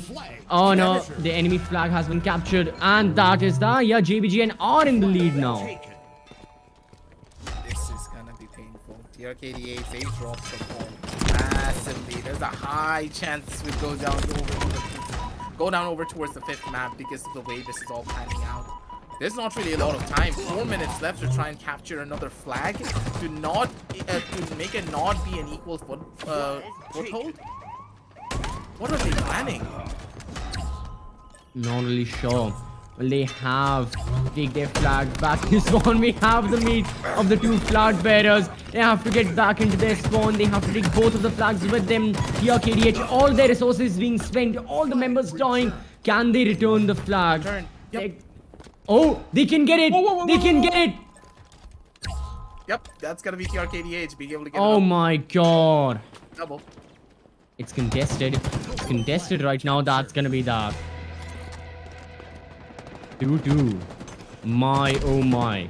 3 minutes and 40 seconds remain. We still have no clue who's going to be taking the flag. Well, JBG, and they are trying now. That was an attempt from games to start. However, he's going to be unsuccessful. Flag taken. Is it another swap? It feels like it. That's gonna be another swap. Flag They're gonna Oh, go down over Jesus. towards the other side, and now here comes the interception point. They're gonna be able to blow up one of the players. Here comes the Bulldog. The Bulldog's gonna be able to deal the damage. That's gonna be the first kill, looking for another one for themselves. But still, they're not gonna be able to gain it. Not just yet. Not at this rate. The Bulldog's not gonna do out that much. The flag's pretty much on the middle point. Wait! Flag's being taken away. No, this is not how it was meant to go. Oh, it's going to be another... It's another trade, isn't it? Yep. Yep. That's that. The flag's gonna be returned very, very soon. So that's that. That's gonna be a return. Now, what are JBGN and PRKDH117 gonna do after this point? That's gonna be return. That's a triple. I believe so, but yeah, what can happen? There's so many nades. Can TRKDH retrieve their flag? Oh yeah, they can. Oh god. Oh god, this is bad. Alarming, dear. Cobra flag capture. No way they've done it. Oh, No way. God. They have to hold on for another 2.5 minutes now. It's starting to build up. Certainly That's is. gonna be the third one. And with that, a couple of more shots coming in, and that's pretty much it. That's gonna be done and dusted almost. I'm sorry. I'm so sorry to cut you off. Does Alarming Deer have the flag yet again? Oh, now he has been killed. But the flag is right here in the center of mid. TRKDH, they're on the offense. Yeah. TRKDH, they just need to try and hold them off as much as they possibly can. There is no need to go in overly aggressive, or if they are going to be going in overly aggressive, they need that control of the map for themselves. Overshield's going to be on one of the players, and one tap god, he's going to be an absolute raid boss and just deal a lot of damage here on all fronts. I do believe TRKDH, they dropped the ball. They went in a bit too overly aggressive on towards mid, and this is going to cost them. Mages. Now, where is the flag for the side of GBG and as well? One tap god, he successfully evades these members. He's running around with the flag now towards mid. This can be it. Protection is being provided by his teammates as well. And that's going to be a flag swap right there. One tap god, can he fall back? No, the flag's right there in mid. To the side of TRKDH, they have to hold on for 1 minute and 15 seconds more. Keep the flag right here. Don't you dare move from your side. The flags are going to be returned. So once more, TRKDH can breathe a sigh of relief. 1 final minute remaining. Wait, they have the flag! Flag capture. Oh, it's over. It most certainly is. That's I did not notice the fact that they took Under the flag. everyone's noses they took it. Yeah, I don't think even JBGN were aware that their flag was taken. Yeah. With 50 seconds left, they need a miracle to try and get this flag out. They need two I guess- flags to just equalize. I guess that's that. Yeah, that's gonna be, TRKDH in the final 25 seconds of this tournament, potentially taking third place for their side. Alarming Deer, he can capture the enemy flag once again if he wants to. I think he may just. So JBGN, excellent effort from their side. We'll be seeing them here, the Esports Club, later on in other tournaments as well, in other Esports titles and their members. However, it's gonna be TRKDH very quickly. 4, 3, 2, 1. It's a win for them. And that concludes our third place match. Congratulations to TRKDH for being the podium, for getting on the podium. Yeah. They just knew what they really wanted to do, and I pretty much called it as well. But at the same time, you have to give it to JBGN to have True. that level of adaptability, just rise up to the challenge in every single front. But just wasn't the case here now, was it? Yeah. Quite sad right there. But still, from the side of TRKDH, what a performance. And rightfully so, they deserve the AMD merchandise that they'll be getting as part of their third place prize. Because every single match they've played, they have overcome more and more difficult circumstances. First it was against Apex bots. Right now, yesterday was against Frentinels. This one as well against GBGN. My God, they have a difficult journey. But they seared through it one way or another. They had a loss, they had a setback, but they still ended up victors. It's just so difficult in Mm-hmm. any way, shape, or form to just think of a scenario where you know for a fact that JBGN could have even won this. Like there were so many different situations where JBGN had every single advantage in the world, but they just dropped the ball massively. And TRKDAs, they just came out together as the better squad. And I really do believe it was the blunder of them just not, focusing on their own objective and trying to go overly aggressive every single time. They had the lead, and then the lead just disappeared under their noses. And the flag disappeared under their noses as well, especially towards the end.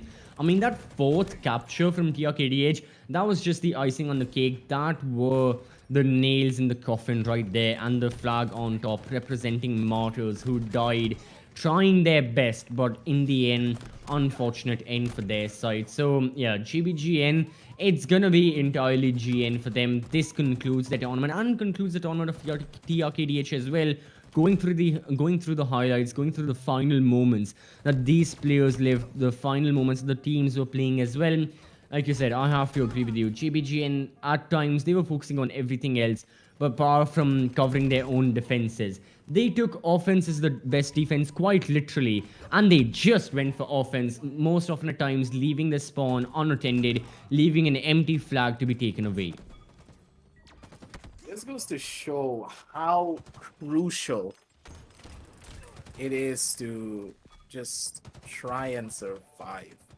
The bare minimum, but survival isn't key here and capture the flag. You need to get those points. You need to make sure your own objective is under control and under wraps at every stage of the game.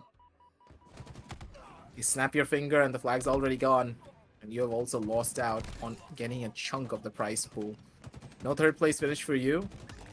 And JBGN, they're probably kicking themselves after this loss, because they were so close to victory. Absolutely. After what happened on Oddball on the map of Live Fire, JBGN had every right to push this into Decider, to go back into Slayer Streets and end this once and for all. However, it wasn't what they had hoped. And this means, yeah, TRKDH, they have taken the win. No matter what JBGN tried, there was an answer. Even if the TRKDH got off to shaky starts, they knew inherently they were the better team, and they could sling back up and just, have a great rebound, which will allow them enough momentum to essentially go for those wins, which, well, they ended up getting. This goes to show that it just takes a little bit of time to try and figure everything out. And as soon as that little bit of time is being put into play, as soon as you have that opportunity to just settle in, the better team is, of course, going to show up. And if you go in for the same strats over and over again, and if you rely on one aspect of your team, let it be a raw mechanical skill, let it be your rotations, that's going to be the end of you. And for the map of Bazaar, I'm going to chalk it up to say that it was just not their day, because of the way that they were, because of the way this map really plays out. It much favors the much more experienced team who have played Halo for a long time. And that's one of the main reasons why TRKDH were able to take this win. But still, good tries from both of the teams, and congratulations to TRKDH for taking the third place position for themselves and taking a scoreline of a 3-1. But for now, ladies and gentlemen, I know you're all excited for the finals to show on up, and the finals is going to be right around the corner. But before we do sign on off, make sure to check all the links down below in the description. And if you want to play Halo, or if you want to play any game that you want, you got to check out the Xbox Game Pass. 100+ free games, and it is incredible, because I have gotten the Xbox Game Pass just from checking out my Discord. And when I added Discord Nitro, I got the Xbox Game Pass. So I was like, let me try it out. Let me see how many games are on it. I saw a plethora of games, and one of my favorite games is still to this day Shadow of Mordor and Shadow of War. And I played the heck out of it just through the Game Pass. And I bought the Game Pass once again for an additional 3 months.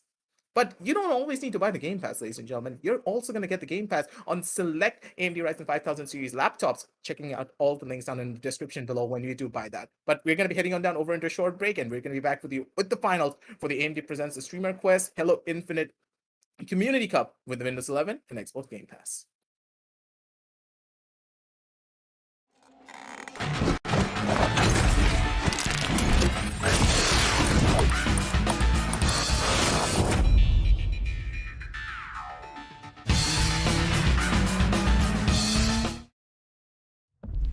you're always on your game during work time. Now, take the work out of game time. And creating your best edit requires time to make the right cuts. So, we help cut render times. Get the processing power to do it all. Join the gamers and creators who know the pure speed of AMD Ryzen processors. Those who know performance know AMD Ryzen.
You're always on your game during work time.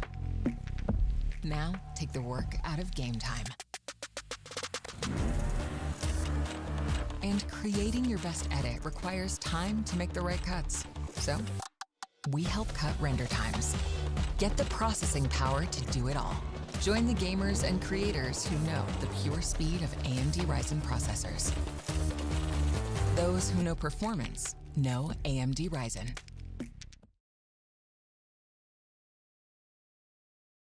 Welcome back, ladies and gentlemen, to the AMD Presents the Streamer Quest with Windows 11, Xbox Game Pass, and of course, we are here for the Community Cup. It's going to be your boy Aggressive back in the hot seat once again with CCP, and after an intense, I would say, third place game, we're now back with the grand finals for this entire Community Cup. We're really excited for this one because High Ping versus Strongholds has got to be one of the games that we were really hyped up for from the start of this tournament up till now. So much buzz being thrown around everywhere, and rightfully so, because Strongholds were just an absolute treat to watch on their match against TRKDH. And then there's High Ping, an absolute dominant force. No one has even touched them on that regard.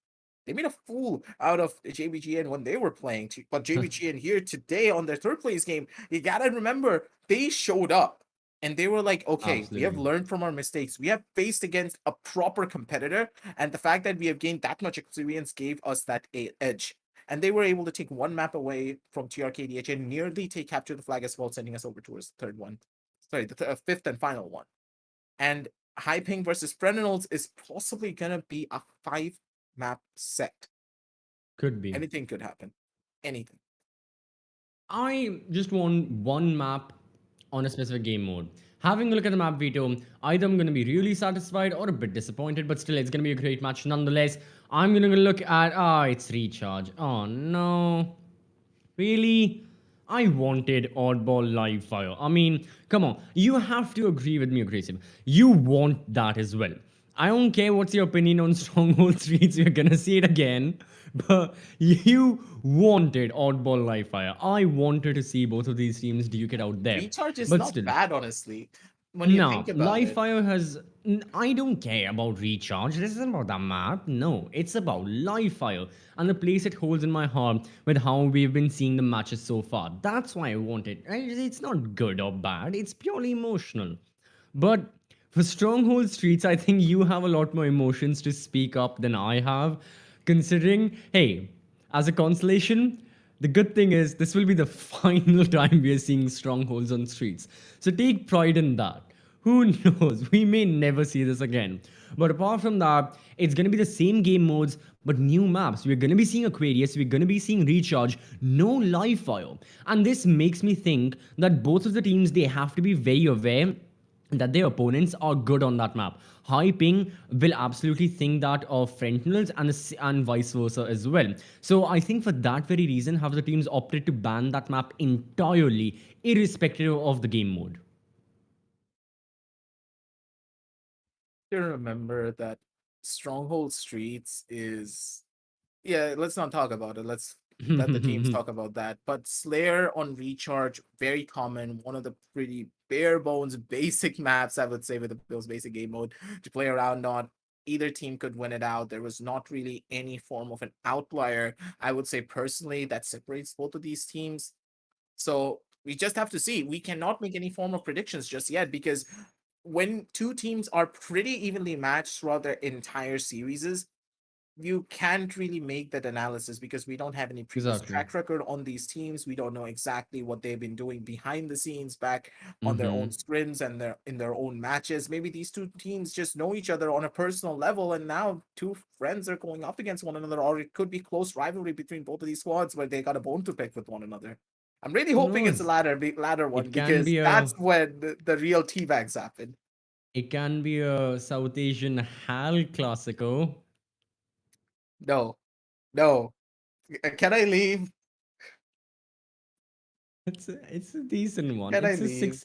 It's a 6.5 out of 10. Come on. No.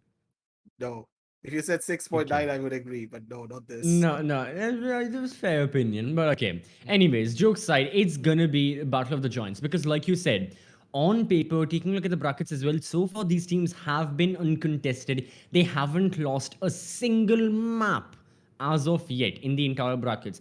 Granted, yes, Frentinels, they got a default, forfeit win in the quarterfinals, but still, I don't think the result would have changed in any way had Deadbeats played or not because of the fact that how Frentinels were playing. So, keeping that in mind, it's probably gonna be this like now or never, because these teams, not only are they fighting for the cash prize difference, again, if you aren't really aware as a viewer, the winner is going to get 35,000 rupees, the team in second place, they'll be getting 15,000 rupees, still money nonetheless. You have confirmed it by getting into the grand finals. It's just a matter of who gets the bigger bag, and also it's about the glory that comes with it and all the kills that happen already in Strongholds. Well, you gotta remember how this is gonna play out. Full control on both ends, just an absolute rundown mayhem on every single front.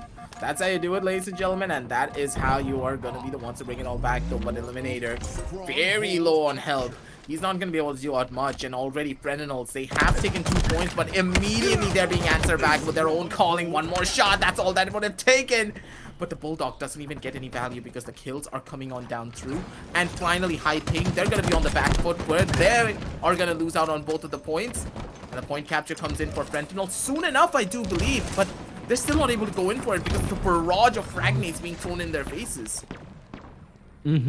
Yeah, they are being just evaded away from the chokehold, and because of those nades, Soul Screechy had his shield entirely taken away from him. He was vulnerable, and PS Inside capitalized on that.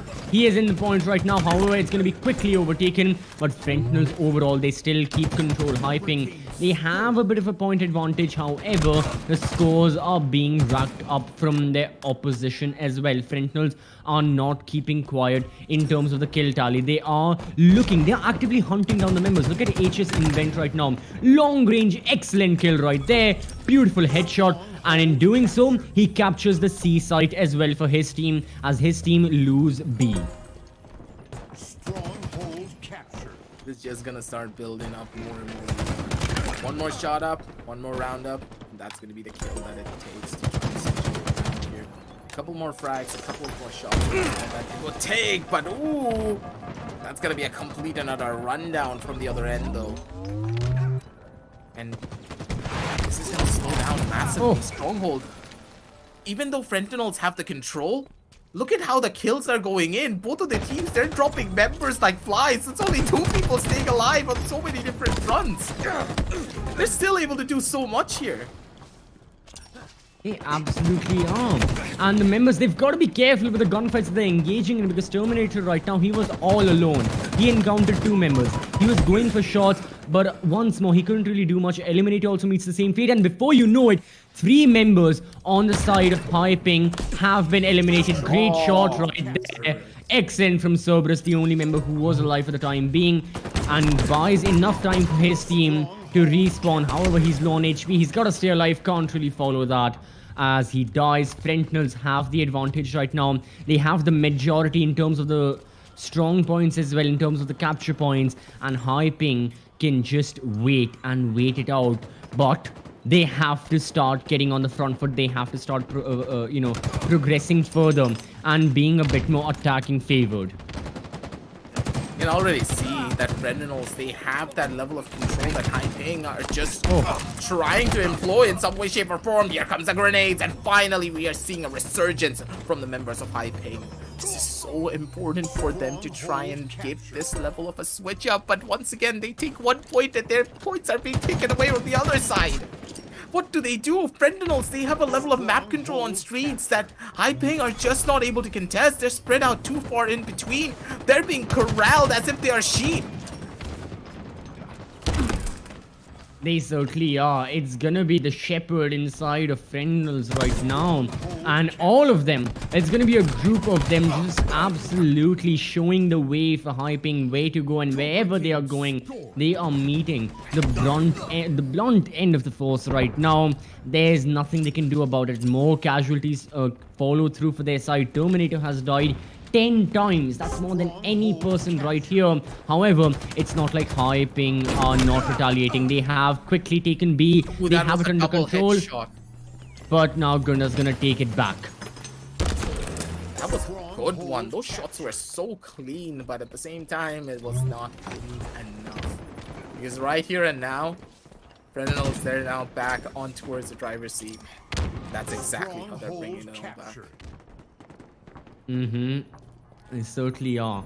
I mean, look at the control. Hyping, for brief moments, they have control. Like right now, they had ANC, but that was what, like 6 seconds? As soon as I started talking, they lost control of C, and that stronghold goes back in favor of Frentinels. So they get control, but they can't keep it. And there's a big difference in the two words I've just used. They're able to get into the strongholds, but they're just not able to hold them for long enough in order to rack up points. I mean, look at the differential right now. 140 against 48. That is like 100-point difference that Hyping have to overcome. Gonna be a pretty difficult one as well in general because of the way it all is playing, because of the way all of it is playing out here as well.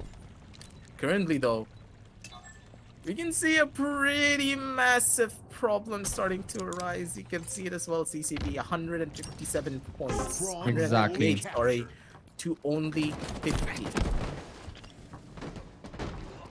The point margin is getting wider and wider by the second. And at this stage, it's all about that one kill to try and switch everything out. But Arbiter? Stronghold captured. A little bit of a confused Unga Boonga moment from him, it seems. Oh, man, goes to show, no matter which esports title it is, Unga Boonga moments will happen, as they always do. I mean, that's just, hey, it won't be an esport title if it wouldn't be for them. Right now, it's the rocket launch. It won't be Halo if it wasn't for this, and that's gonna be a great kill from Soul Screech. Frentinels really in the driver's seat right now. It's only been 6.5 minutes, but Frentinels are looking to close off this map very, very quickly. And Hyping, regardless of what they're trying, they're capturing these points once more. They have control of B and C, but very soon enough, rapidly, Frentinels get back. You can see the positions are on their side. A little bit of an aggressive push could help them here, but then again, they do not want to risk it way too much.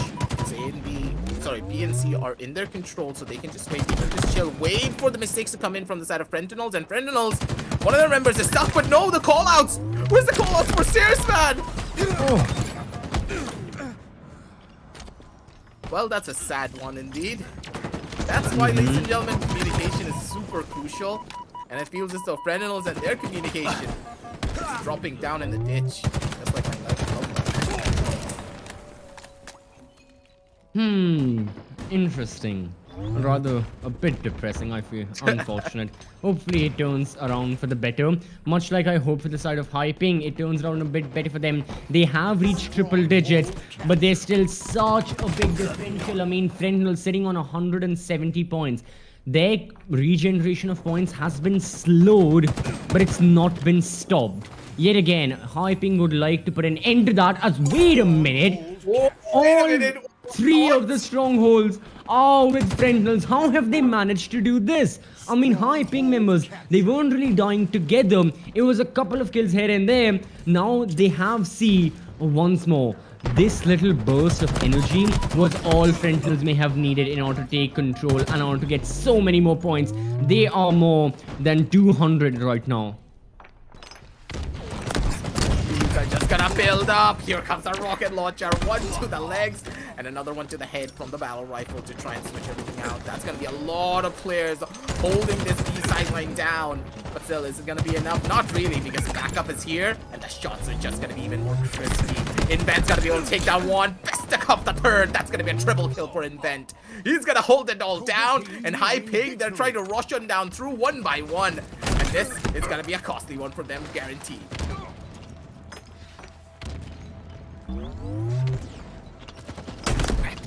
Oh, the Bulldog goes through. It could have been so much right there. That could have been a great double kill. It's going to be a bit of a trade.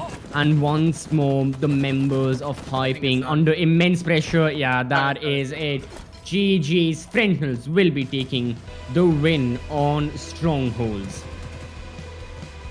That was a smart one, and of course, at the end of the day, it was a perfect game plan from all the members of Frentinels. This is why I was so excited. Hyping, they must have had the most dominant side throughout their entire tournament run, but right at the very end, now they're facing an iron wall, and this wall could easily shut them down before they can even try and climb on over it. It's an electric fence at this. Absolutely so. Yeah, for the side of Frentinels, they are looking very strong on Slayer as well. I mean, do you think the recharge, like going on to recharge, it's a big enough difference that Hyping will be able to get a couple of points? Or do you think the map isn't going to be that big of a deal? Obviously, it's going to play a factor. No one can deny that. But I honestly think it's going to be more about the team synergy. And so far, from what I witnessed, not only were the objective capturing, as we'll see in the highlights, capturing the strongholds, a big deal for the side of Frontals, but they were getting those kills as well. I mean, look at, how it started and how it was progressing. Level of control that was present, it's absolutely immaculate. You just can't make this up, man. You can't. The way that they were moving around, the way that the switch ups were happening for them. And then Frentinels, out of absolutely nowhere, found that small gap in the defense of Haiping and got those 3 points. And as soon as they got those 3 points, you know for a fact that they're going to gain, like, what, 40 points in total before they even capture back one of the sidelines? And that was the final nail in the coffin. As soon as I saw those 3 points captured, I knew this was already over. Haiping, they're an incredible squad, but for this matchup, I think they met their maker.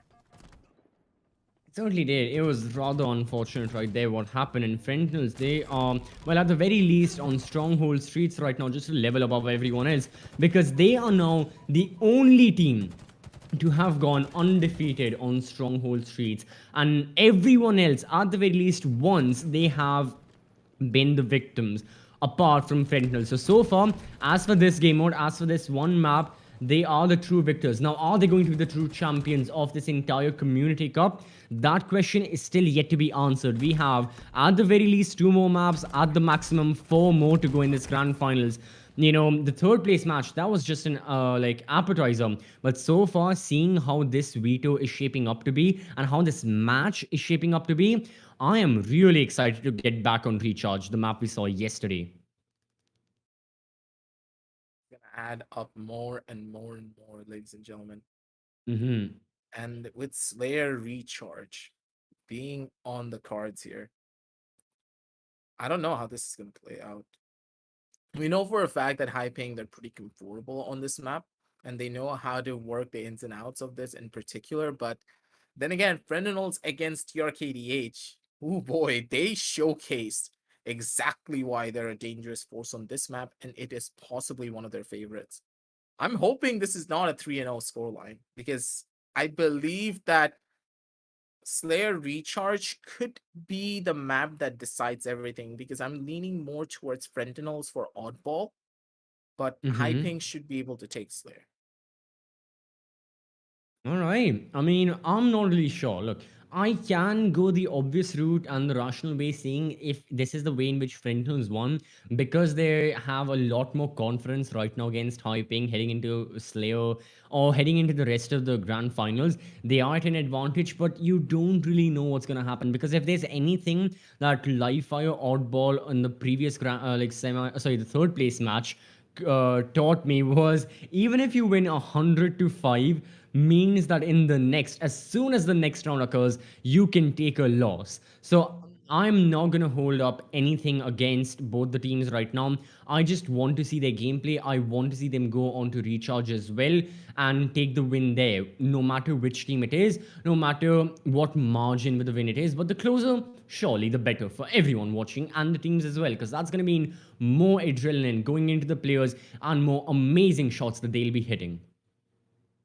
That's what we really are hoping for, because Yeah. after game number 1, I do believe that Frentinels, they got a massive boost to, of course, their own confidence and, of course, their ego, because now, moving on to Slayer, it's all about the kills, baby. And that is where it really will start to shine for them, or possibly just fall apart.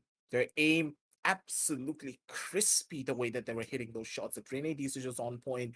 The team was playing together as a complete and utter unit. They are goated, of course, from all the members of Haiping, but not just yet. Not just yet. Everything needs to click into position, because for now, Frentinels, they're already holding not just a point, but holding this entire set on the palm of their hand. If they slip, it needs to be now. because if they get a firm iron grasp over this entire roundup, it's all gonna happen here on Slayer. This is their do or die. I don't think the third map is gonna even mean anything at this point. Well, the members of Hyping, they have gone off to a great start, but then again, we have seen many teams have iffy starts, but then great mid rounds and, ends as well. And so far, that's been 3 casualties that Frentless have had to suffer. Make that 4-5, and they finally get a kill. So Hyping, in no way, shape or form are they giving up. They have control right now. What is this shaping up to be? 6-1? I'm sorry, Hyping are like 7-1. Yeah, they are almost 1/5 of their way there, and it's not even been a minute. Frentless have managed to get a single point, 2 right now. And Hyping are not letting go of this advantage. They're getting those kills left, right, and center. But Frentless, now they're getting back into the groove. Invent, Gunda, both of them with the melee kills. And now Terminator, can he stay alive amidst all these nades that he's throwing? More so, can he thrive by getting a kill with that passive rifle, since he doesn't have a lot more utility left?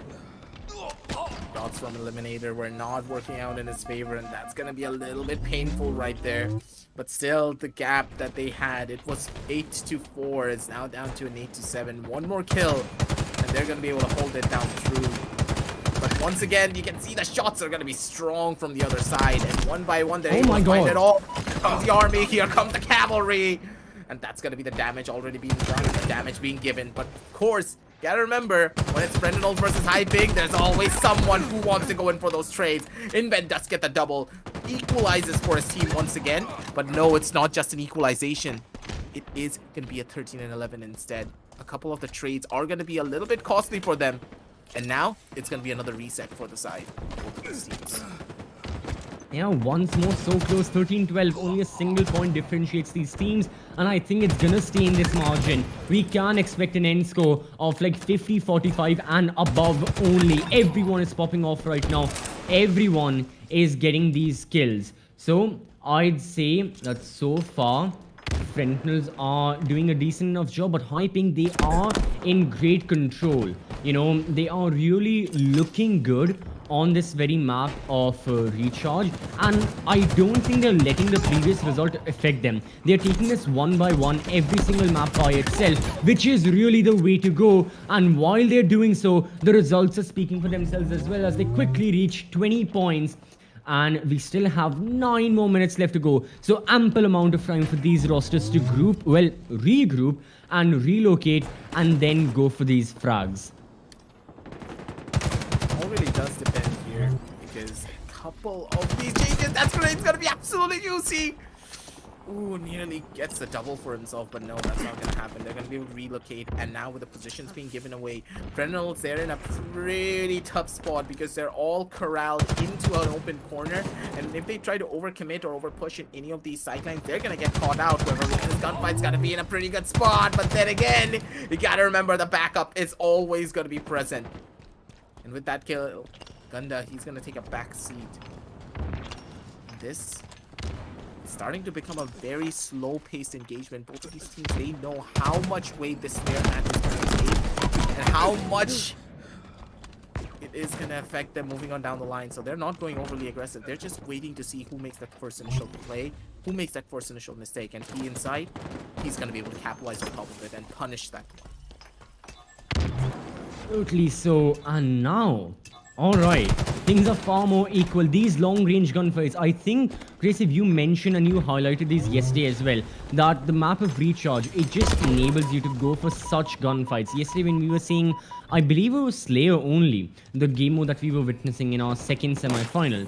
But regardless of that, yep, long-range gunfights it is. And even in the short range, some members, well, they're far more lucky than others. Can Gunda escape?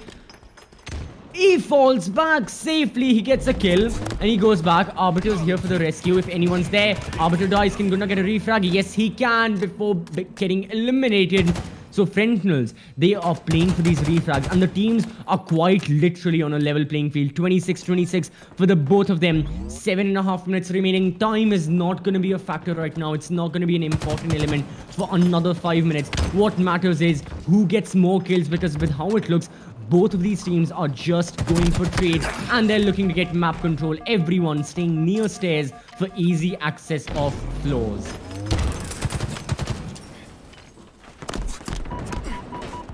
Gonna be a little bit painful. Then he's gonna try to run on back, but this is a 28 to 29. Both of these teams are so evenly matched. This kill's gonna be a game changer for both of these squads. But once again, 28-29, 28-29. One kill for another, one kill for another. But okay, he just tried to hide, but he couldn't. That finally switches everything out. That's gonna be a 31 to 30. The Fentanyls are finally able to get a lead for themselves. Jesus, those nades, deadly accuracy with them once more. Great stuff. Oh my god. So, really good from the side of Hyping. Now, can they keep this train going? Because Soul Screech, this guy is popping off. On the side of Fentanyls as well, all of them, you know, even HS Invent, the two highest fraggers right now, it seems to be a 1 versus 1 among them. It's gonna be, you know, who can get the more kills. That's their mini battle right now, because all of this is for kills. You have to get them. Eliminator also falls. And once more, it's gonna be Fentanyls who are like trailing, but just by a slight bit. Hyping, they have the advantage. That's gonna be the overshield, but Terminator, can he make use of that? He's vulnerable. He's one shot, but he still is alive. That camo absolutely saved his life. He picked up that camo, he was able to hide around a corner, but an army of grenades are being thrown into his face. The small haze has been felt, but still it's not gonna be enough because the backup is already present. They try to hunt down one player and they pretty much ran into an entire army. And Fentanyls? Why? I understand you wanted the energy sword, but not like that, not like this. Yeah, especially after the first burst or like the first wave of 3 or 4 members, then it just turned into something very ugly where Fentanyls were just going on 1 by 1, and now they're at a severe disadvantage right now. 9 more points, and Hyping will have it for their squad. Fentanyls have to prevent that. HS Invent, he gets 1 kill. Everyone playing for trades. HS Invent being a bit more aggressive of the two. He goes for a pick. Arbiter, he does get a trade, so that's really nice. However, how long can he survive now? Not for long. Fentanyls are falling apart. They need 6 more points to equalize. However, they cannot let their opposition get 7 kills. Otherwise, that means 8 for the side of Recharge. Once more, Gunda also dies. Fentanyls are not going for trades. They are dying individually. They are desperate. And that desperation is showing in their playstyle. Cannot rely on these type of plays anymore. They need to try and figure something out. The fact that every single time they're going in for a push, it's just breaking them apart piece by piece. But then again, if Hyping make mistakes like that, that is going to be even more deadly. That's going to be even more costly. That one grenade absolutely shattered their hopes and dreams. They cannot go in for an over-aggressive push, not anymore. Spots out one of the players. Agent Event is going to be able to take down one, but still, we are going to be looking at P inside, just trying to maybe find something. The PS India is not able to do anything just yet. Oh my god. 42-46, 44-46. No way do Fentanyls do this. How are they doing what they are? Hyping. This may just be a choke from their side. They need kills. They just need 4 of them shots being fired from Cerebrus.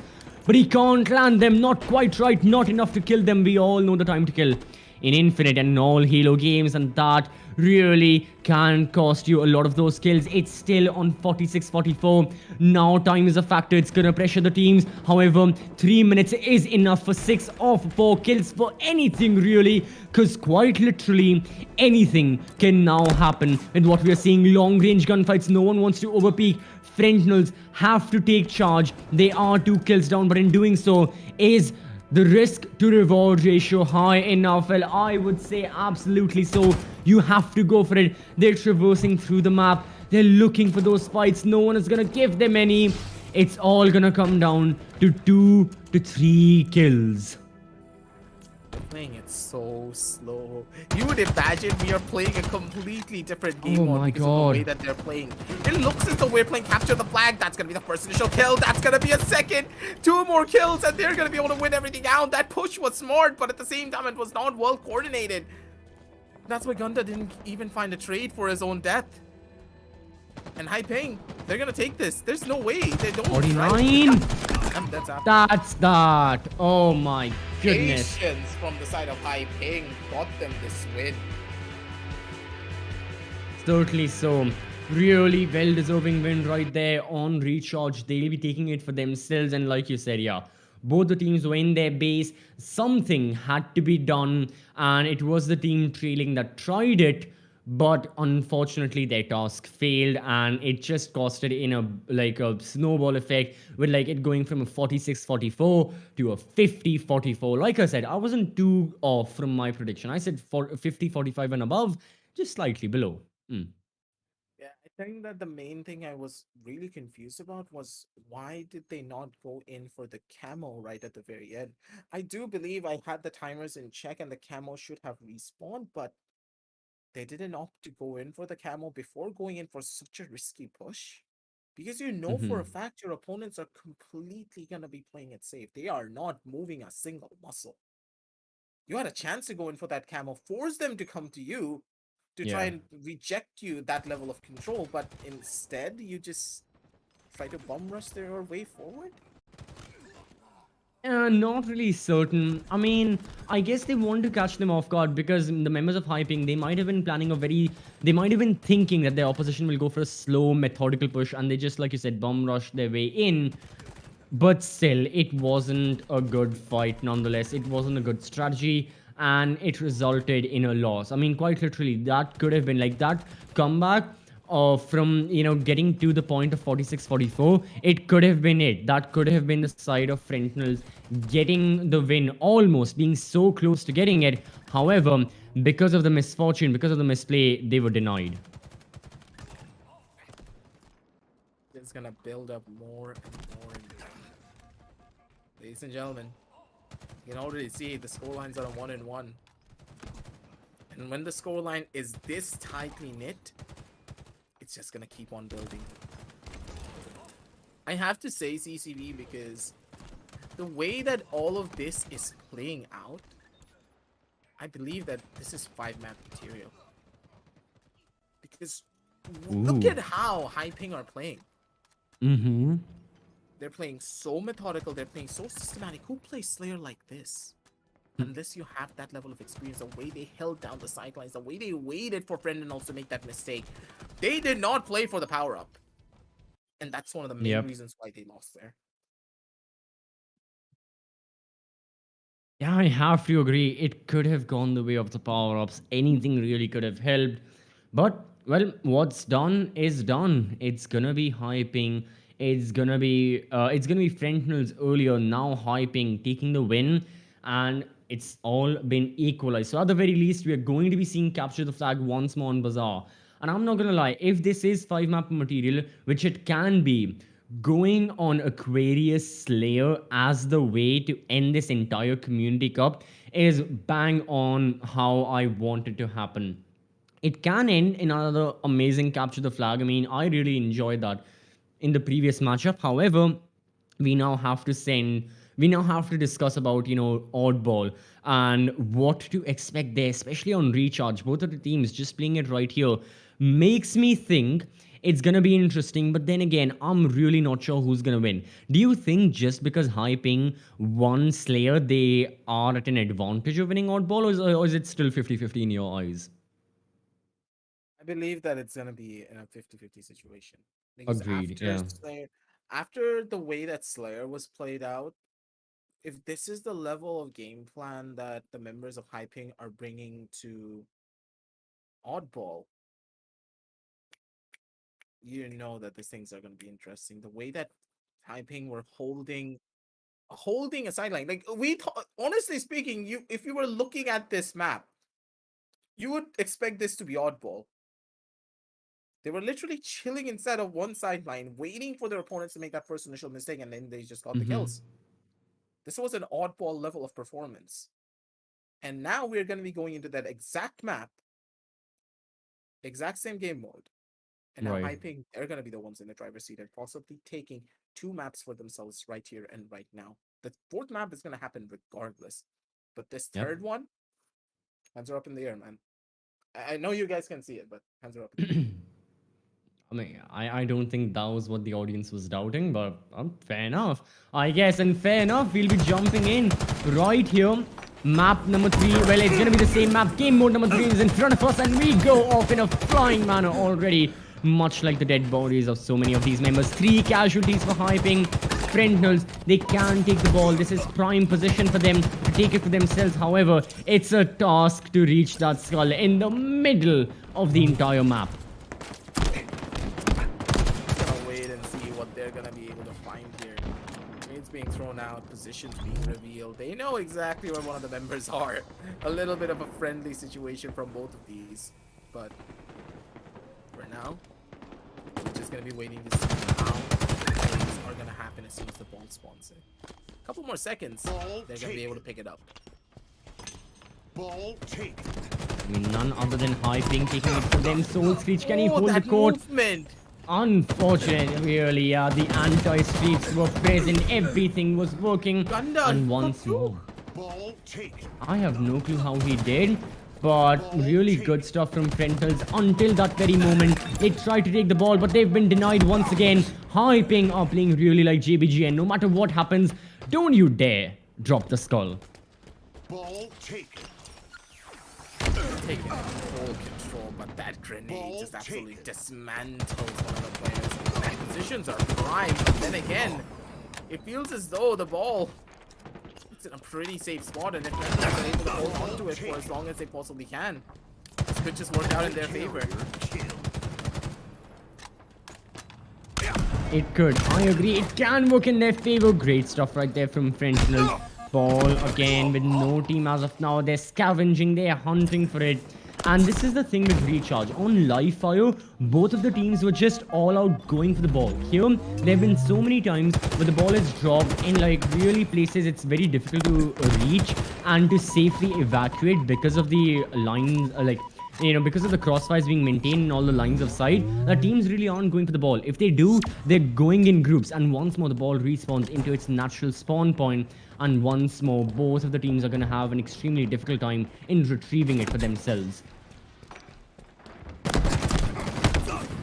The way that they're playing around all of these different avenues as well is what's surprising me. Once again, this is one of the main reasons why I said that, okay, this is going to be the most interesting oddball match I've ever seen. No real forms of bunker defense. This is pretty much map control.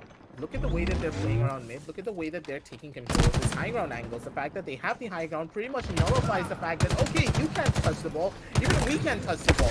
Whoever gains the high ground back is going to be the one to win. And with that energy sword, that's going to be another kill.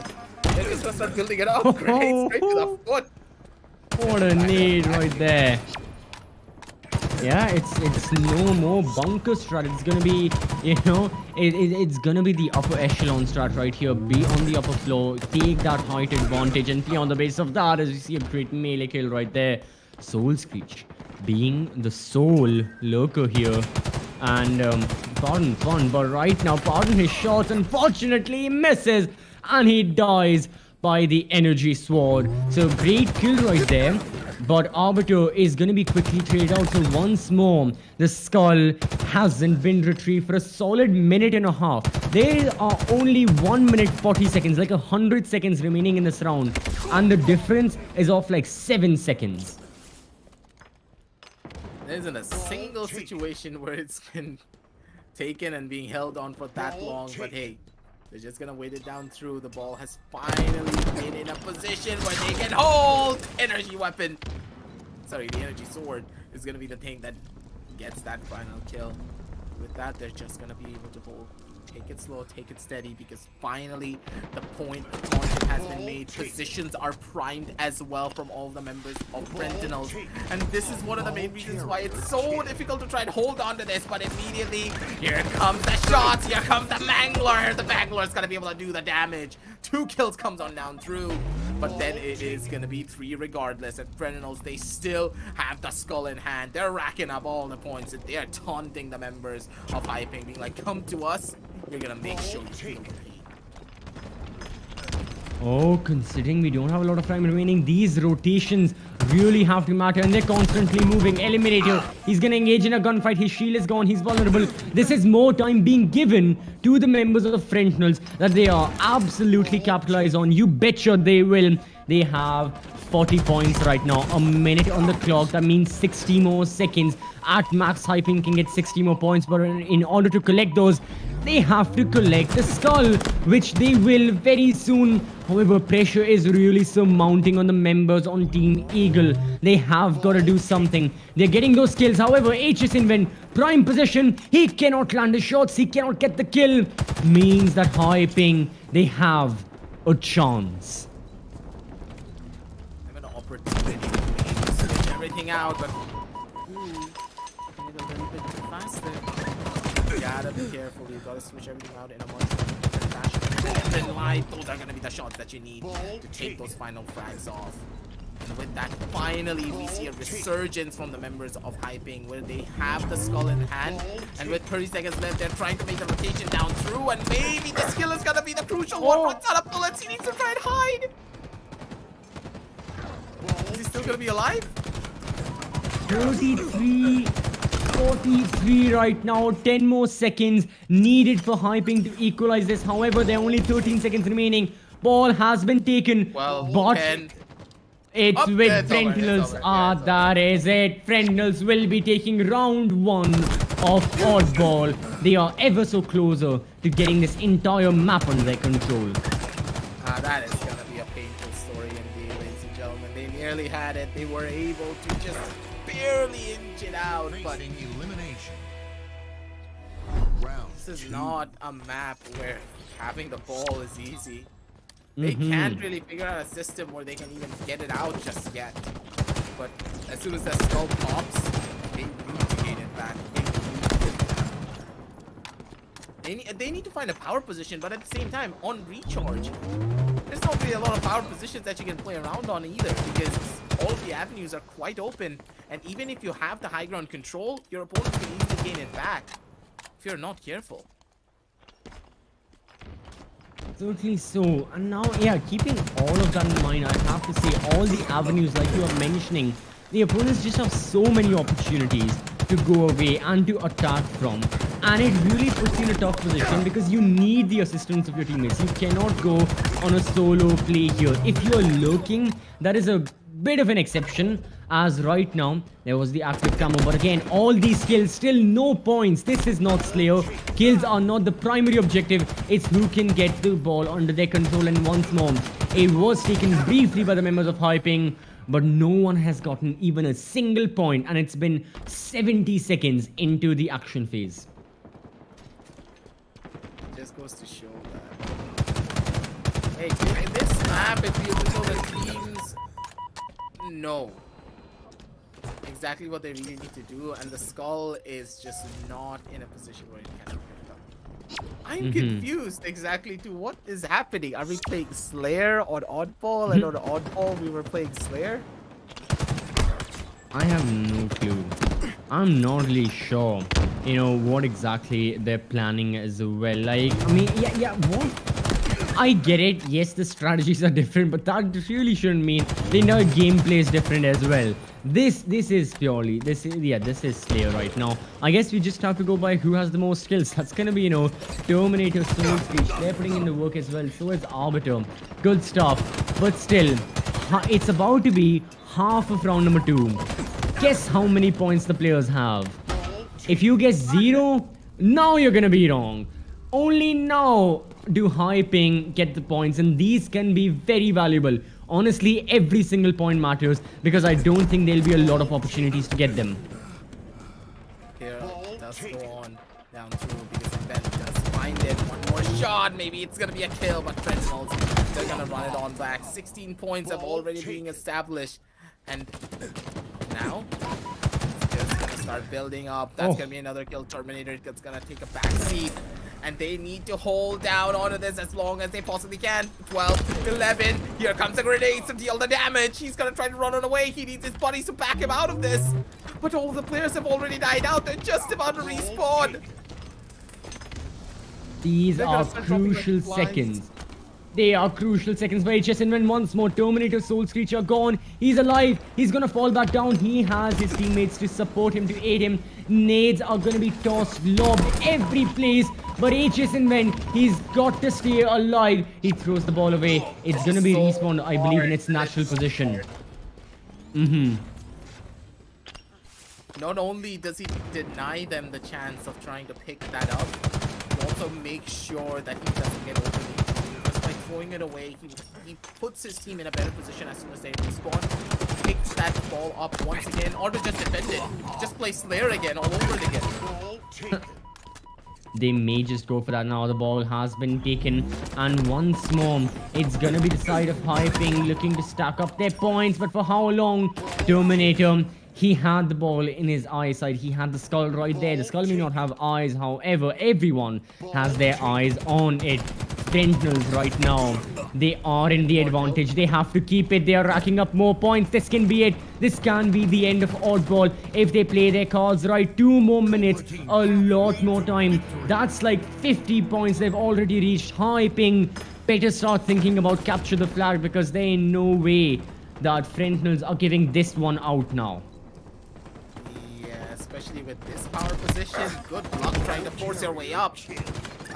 But no one was holding the top end side, and a guy just flew into his face, and it's like, oh, hello there. Sell free cookies. Ball taken. Alright, again. Just trades happening, time is ticking down. Hyping, they are giving it their everything. However, they just cannot get what they're looking for. Doesn't matter, you know, what exactly is the objective. Doesn't matter which angle they're peeking, where they're pushing in from. Nothing can happen. Sentinels are denying them every opportunity to score. That's a triple kill right there. Almost every single member except for Eliminator from the side of Hyping is gone. And once more Sentinels, they're not even gonna bother picking up the skull. Only now will they. And now they're gonna be in a safe spot. They're gonna try and keep it as long as possible. Transfer to one of their teammates. Can they hold on? Maybe we're missing the bigger picture here in general, CCP, because the way that the strategy really played out, they played the time, and then they went out to try and pick up the skull, which is smart. Because the way that this is all playing out, they're wasting a lot of time. They're trying to regain some of the map control, and they're holding the power positions, because as soon as someone tries to pick up the skull, they're all just gonna roam on down over on towards that one player who's trying to pick it up in a very vulnerable position, and then immediately catch them off guard and force them off the edge, or just take that kill away to deny them control, because they need to push their way out in the open if they want to pick up that ball. Absolutely, so they have to push out. And yeah, like you said, Sentinels, well, now that their opposition has control of the ball, Sentinels have no choice but to go for it, but to trail the ball. And this is where Hyping can capitalize off that. Yeah, look at that. All 4 members briefly of Sentinels were dead. Those were amazing seconds that Hyping have to use to their advantage, and they certainly are. They're getting those points. They're back to 40 right now, but that's still half of what Sentinels have been able to amass so far. 33 seconds remaining if the ball is in the hands of no one. Means 33 seconds that Sentinels have to waste. However, the ball ain't going away from the hands of Hyping. They now have control. We may just see another comeback. We may just see this going to round number 3. Because honestly, Hyping have all the advantage. Look at Eliminator Terminator defending. Soul Screech isn't giving this position away. And it is back to equal right now. What is the play to be made from Sentinels? Because now they're the team who are trailing. 80 points. Here comes the slide in. They're gonna try to get the kill, but that's a beautiful double bash with that skull it had. Sentinels, they're getting desperate. They know 90. They drop the ball literally and figuratively here. They're gonna start dropping like flies. That's gonna be another one. And with the final kill, they're gonna shut everything down. Yeah, Cerberus is right here. That's gonna be that. 95, 96. What a comeback from the members of Hyping. Not really sure how they've done, but Sentinels, unfortunate for them, they have really choked towards the end, and this causes us to go to round 3, the final round that decides who is gonna win Oddball. Again, this is just one map out of 5 in this BO5, but this decides the lead that will be taken by one of these rosters. The fact that the fatigue is gonna start building up onto their faces as well. Because now it's just gonna go up and up and up as more time passes. Currently though, we do see a little bit more of a roundup coming in for now at the bare minimum, but aim around these corners. Ball taken. Ball taken.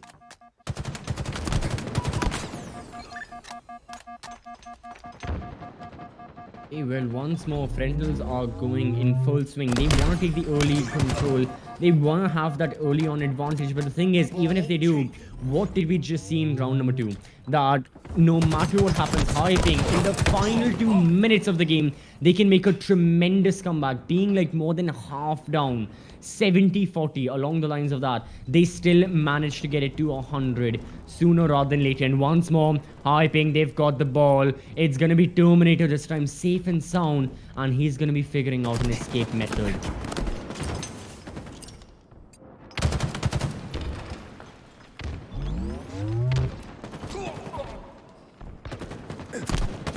Oh man. Yeah, I mean, look at this. Once more, you know, what we are noticing is that Friendles, wherever they're going, they're just being met with so much heavy fire, and Hyping are denying them every opportunity to get the skull. Ball taken. Because you can already see the way that the way that Hyping are playing things right now. It's just a full-on control basis, and Rapliko tries to get himself out, but Arbiter is not going to be able to live for that long. He gets taken out almost immediately. 33-2. And the ball's still not in the favor of any of these teams, but it's completely fine. They don't even need to worry about this though, because they already have the point lead. They already have the point advantage. They don't need to pick it up. They just need to hold it down in one spot, and they just need to wait for their opponents to just walk into their waiting arms before they finally can get back up, get the points, get everything for themselves, because now, ladies and gentlemen, is where Hyping will start to shine. This is smart from their side. And they're just waiting into their waiting arms. Yeah, well, Friendles, they are right here for the attack. That's going to be the ball going off back to its respawn point. Friendles tactics being used against them. Quite common for teams to do that, but once more, quite hurtful when it happens to you. And so Friendles, all their work towards the edge of the map will be all for nothing. HSN, when going to the ball, he will take it in a much needed manner, and they'll be going back to their own safe haven near the stairs. Now, how long can they hold off? Because from what we can see, yep, Hyping members are back here. They are ready to take the gunfight. Cerberus with the melee kill, he'll be good for one. However, the energy sword was with Arbiter, but now he's dead as well.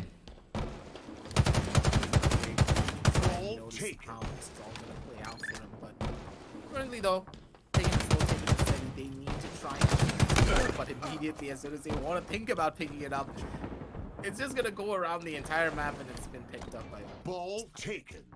pretty rough. But then again, Frenels, they're gonna be able to gain it back, and now it's a tug of war between these teams. They have a strong position to play around with, but this strong position could just get revolved on, and it's wrong. Alright, that's going to be couple more points wrapped up in. Yeah, like you said, it is a good position, but look at this flurry of members of Hyping pushing in. The power weapons can't really do much. The melee reigns supreme, and it's gonna be Hyping taking the ball. This may just be it.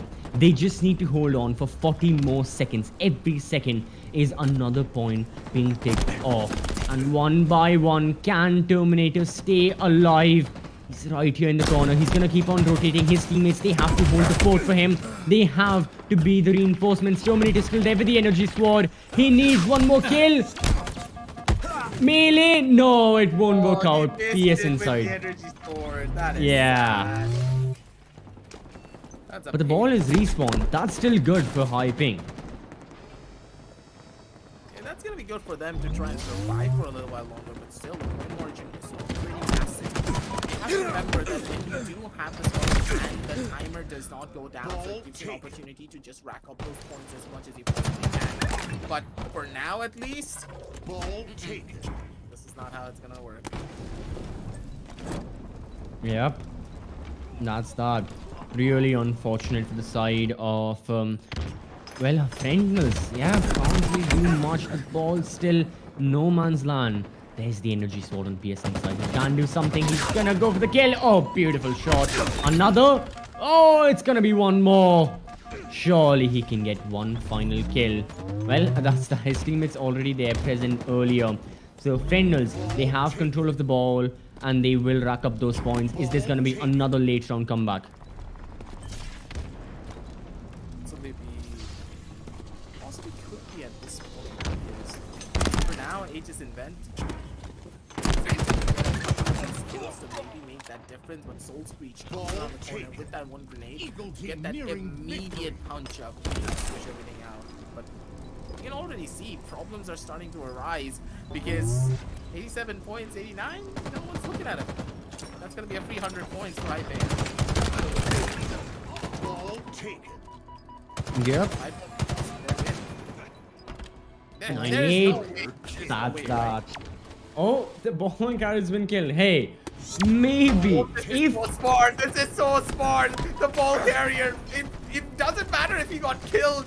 His teammate was waiting on top of the ball spawn point. He threw it down so that his teammate could pick it up, and then they got an easy win out of it. All the strats are just beautiful. Totally. And hey, they took it all away. Yeah, Recharge is the map of high ping. No one can now deny that. Stronghold Slayer, yeah, sure, they may have lost there. However, they now have series point in this best of 5.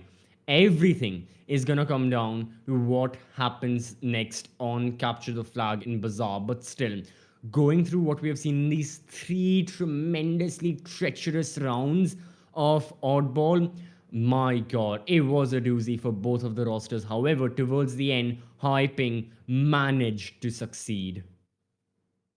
Just takes that small little bit of an edge, that Mm-hmm. small gap in your armor that can just instantly be the make it or break it for you.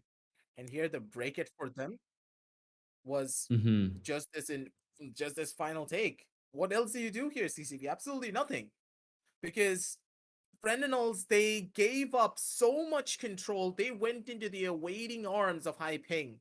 And the Right. strategy was get that ball into a corner, force Frendenals to come to it, and then pick it up when the 4 members are down, take it to a power position, and then hold down the fort. And that's how they played it, and that's how they won it all. Absolutely. Let's have a look at the highlights as well. And we can see this strategy that you just mentioned in its live form if you missed the actual game. Well, if you're just joining in, make sure you keep on watching, which for what can be the final map of this entire community cup, because Capture the Flag on Bazaar, not really sure still who's gonna win. But apart from that, coming back to the game we have just witnessed, both of these rosters really going at it. And it was an ebb and flow through and through. Every single time someone got a kill, it was traded off. It was a death, double kills, multi kills, all sorts of power weapons, alien weapons, energy swords, whatever it was being just thrown, stabbed, shanked, shooted. Everything was right there. And yeah, towards the end, all 8 members, one would really have to imagine what their mental state is right now. Are they tired? Well, they must be. After already, this has just been 3 maps. At the very least, we're going to see one more. Maybe we're going to go to a decider. And then you have to encounter all the stakes that they're playing for as well. Everything that's on par, up for grabs. A total prize pool of 50,000 rupees alongside the glory of being the first proper Halo Infinite champions of the region, since this is the first tournament being held. So who's going to take it? Is it going to be High Ping? Is it going to be Frentinels? So far, if it's going to be the same as Oddball, High Ping have all the advantage. Not only did they make an excellent comeback later on, but they also had an excellent round 3 in which they were entirely in control. It's a problematic situation in general. Because now, going in to capture the flag, from what we have seen from High Ping, they are absolute gods at area control. So to try and pick out a flag from under their noses, nah, man. CCV, I think this is done and dusted. Oh, are we seeing a prediction? Is this one of those predictions? Okay, I'm not gonna say anything. From what the third place match and from what the grand finals have shown to us, we can see clutches and comebacks when it is least possible you think would something would happen. Even on Slayer, we saw that 46-44, 50-44, and now High Ping have the advantage. They may have lost strongholds, but they have an excellent grip over this best of 5 and Frentinels. Will they better become bodies in war, except for just friends? Because that's what this is gonna be. It is gonna be all out war in Bazaar. They just gotta wait. They just have to see how exactly things are gonna play out.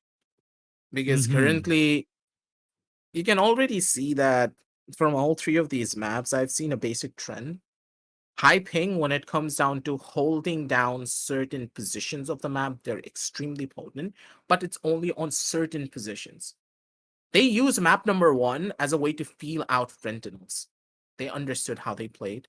They knew what avenues they like to take fights in. They understood their playstyles, and now they're using it against them. On Slayer, we saw that in multiple different occasions where they pretty much held one power position and Frentinels just walked straight into them. But I would say that that was a map disadvantage because Recharge was played on both Slayer and, of course, Oddball. And that is where High Ping, they just showcased their dominance throughout all of their matchups. But now we're in a completely brand new map. We have no statistics on which team performs better on this particular map. So anything could happen. It could be another win for Frentinels. And for the first time, we could be going into the 5th map of an entire set, and that being Aquarius. Aquarius Slayer is going to be hella long. And you know that. Yeah, I can go the entire 12 minutes as well. You can never really expect what happens in these larger maps. We witnessed that with the Recharge Slayer as well. But for now, let's keep our attention back onto Bazaar. Because from what we have been seeing, most teams, they may go for a juke play towards the start, much like what TRKDH117 tried, and well succeeded against just before Goodnight, is that they took their opposing flag and they just went. And already we're jumping in to capture the flag in Bazaar. Excellent stuff right here. All right. I am really excited for this. This may be the final map we may be witnessing in this Community Cup. Let's end off, if it's gonna be the case, with a bang. Gonna be starting to build up even more here. Positions are being given, but this is gonna be a spot and a half for them to try and get themselves out of, because now Eliminator on towards the back end. They're trying to find a little bit of a roundup and a little bit of a switch up, but not just yet. Taking it slow, taking it steady. Because around this corner, we do see Soul Screed spawning on one of the players, immediately catching them off guard. But still, another player is very much alive. That's gonna be a backstab. That's gonna be 1 for P inside, but that is not gonna be enough. Yep. And won't be enough. Now once more. The flag's still at base. The teams are really good at defending it. However, once it happens, once they progress further onto attacking, even towards mid as they collide against each other, it's gonna be an all-out brawl. This time, PS inside, he'll be facing the blunt end of it. So, High Ping, good chances for them. They're killing their opposition as well. However, they are also dying. It's really equal right now. Not a lot has happened. Flags, well, they may just be captured. High Ping, they have taken the flag of Friendles. This can be big. They have to defend theirs, and they have to bring this all the way to their own base. Is this going to be a successful takeover is the question.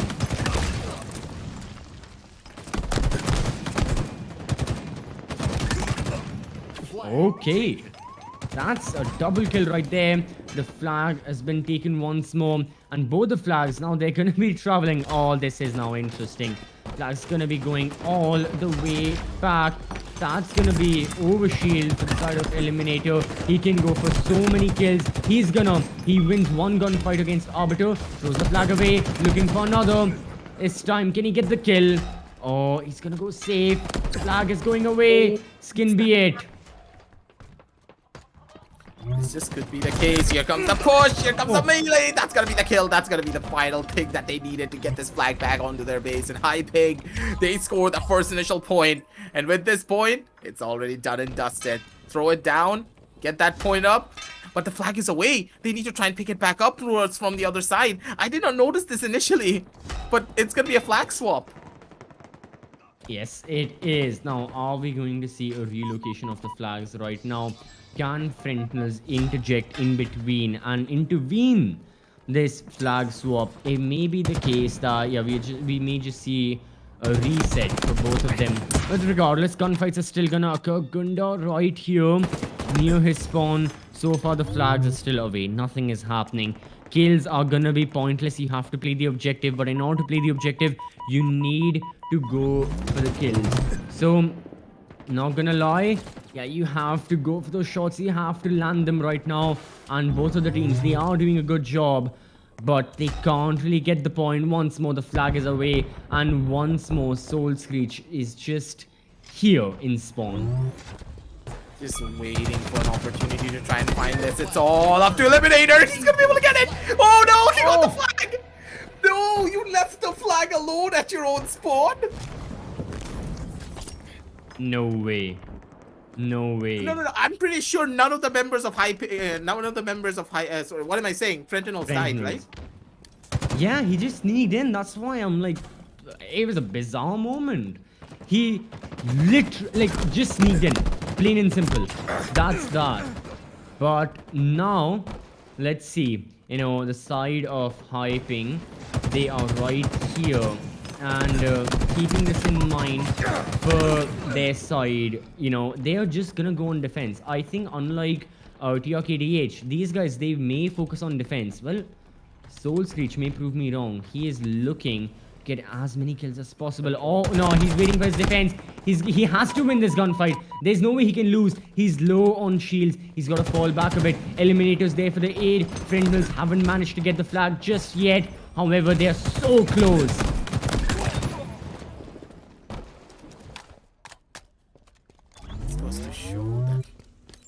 Tiny little bit of a breakup, tiny little bit of a switch up is all that it takes to try and switch everything out here. But then again, the little changes here and there are what brings you the opportunity for a win. Then again, Hyping, they're dying out, and with these deaths, that's gonna open things up for the flag capture to happen. But still, the Bulldog is in hand. They're just gonna wait, and they're gonna try and see if one player just casually walks into their spawn to try and go in for this kill. And I love this, the fact that they're playing time so beautifully, and the map control is just always on point as well. Hyping, they are able to get the kills, and they're also able to hold all of the entry points where the flag could be coming towards them. This is one of the main reasons why they're gonna be able to take it. Bulldog's gonna be beautiful. Triple burst them down. And with that, once again, Frentinels are up in the back foot. They need to try and figure out a way of trying to get back into their spawn so they can pick up the flag and take it away. There is still a lot of time remaining. I mean, 6 minutes. And so far, Hyping, can they defend for 6 minutes? Well, with how you've said, yeah, their defense is looking really strong right now, unbreachable with their positioning, with their control, and to a certain extent, I have to agree. Once more, the rocket launchers there. It's gonna be easy picking. Oh, it will. That's gonna be one kill right there before it's a trade. Still a kill nonetheless. Once more, Arbiter's gone off. Everyone on Fenders currently sitting with 7 kills. That's a really good coincidence. However, I don't really think they care about those kind of coincidences. They are going to be focused on the score below. That's going to be, they have 0 flags captured while the opponents still have that leading 1. The fact that they just have the 1 is more than enough. They're not going to go anywhere in any way, shape, or form. They're just going to wait it down through, but the double punch, they really did not work out in their favor. Shots are going to be missed, and the nervousness is acting up. Ladies and gentlemen, I think that this could be the end-all be-all. They need to shake off these nerves. They're way too nervous. Their aim is shaking. They're not hitting the shots that they were on map number 1, map number 2, and map number 3.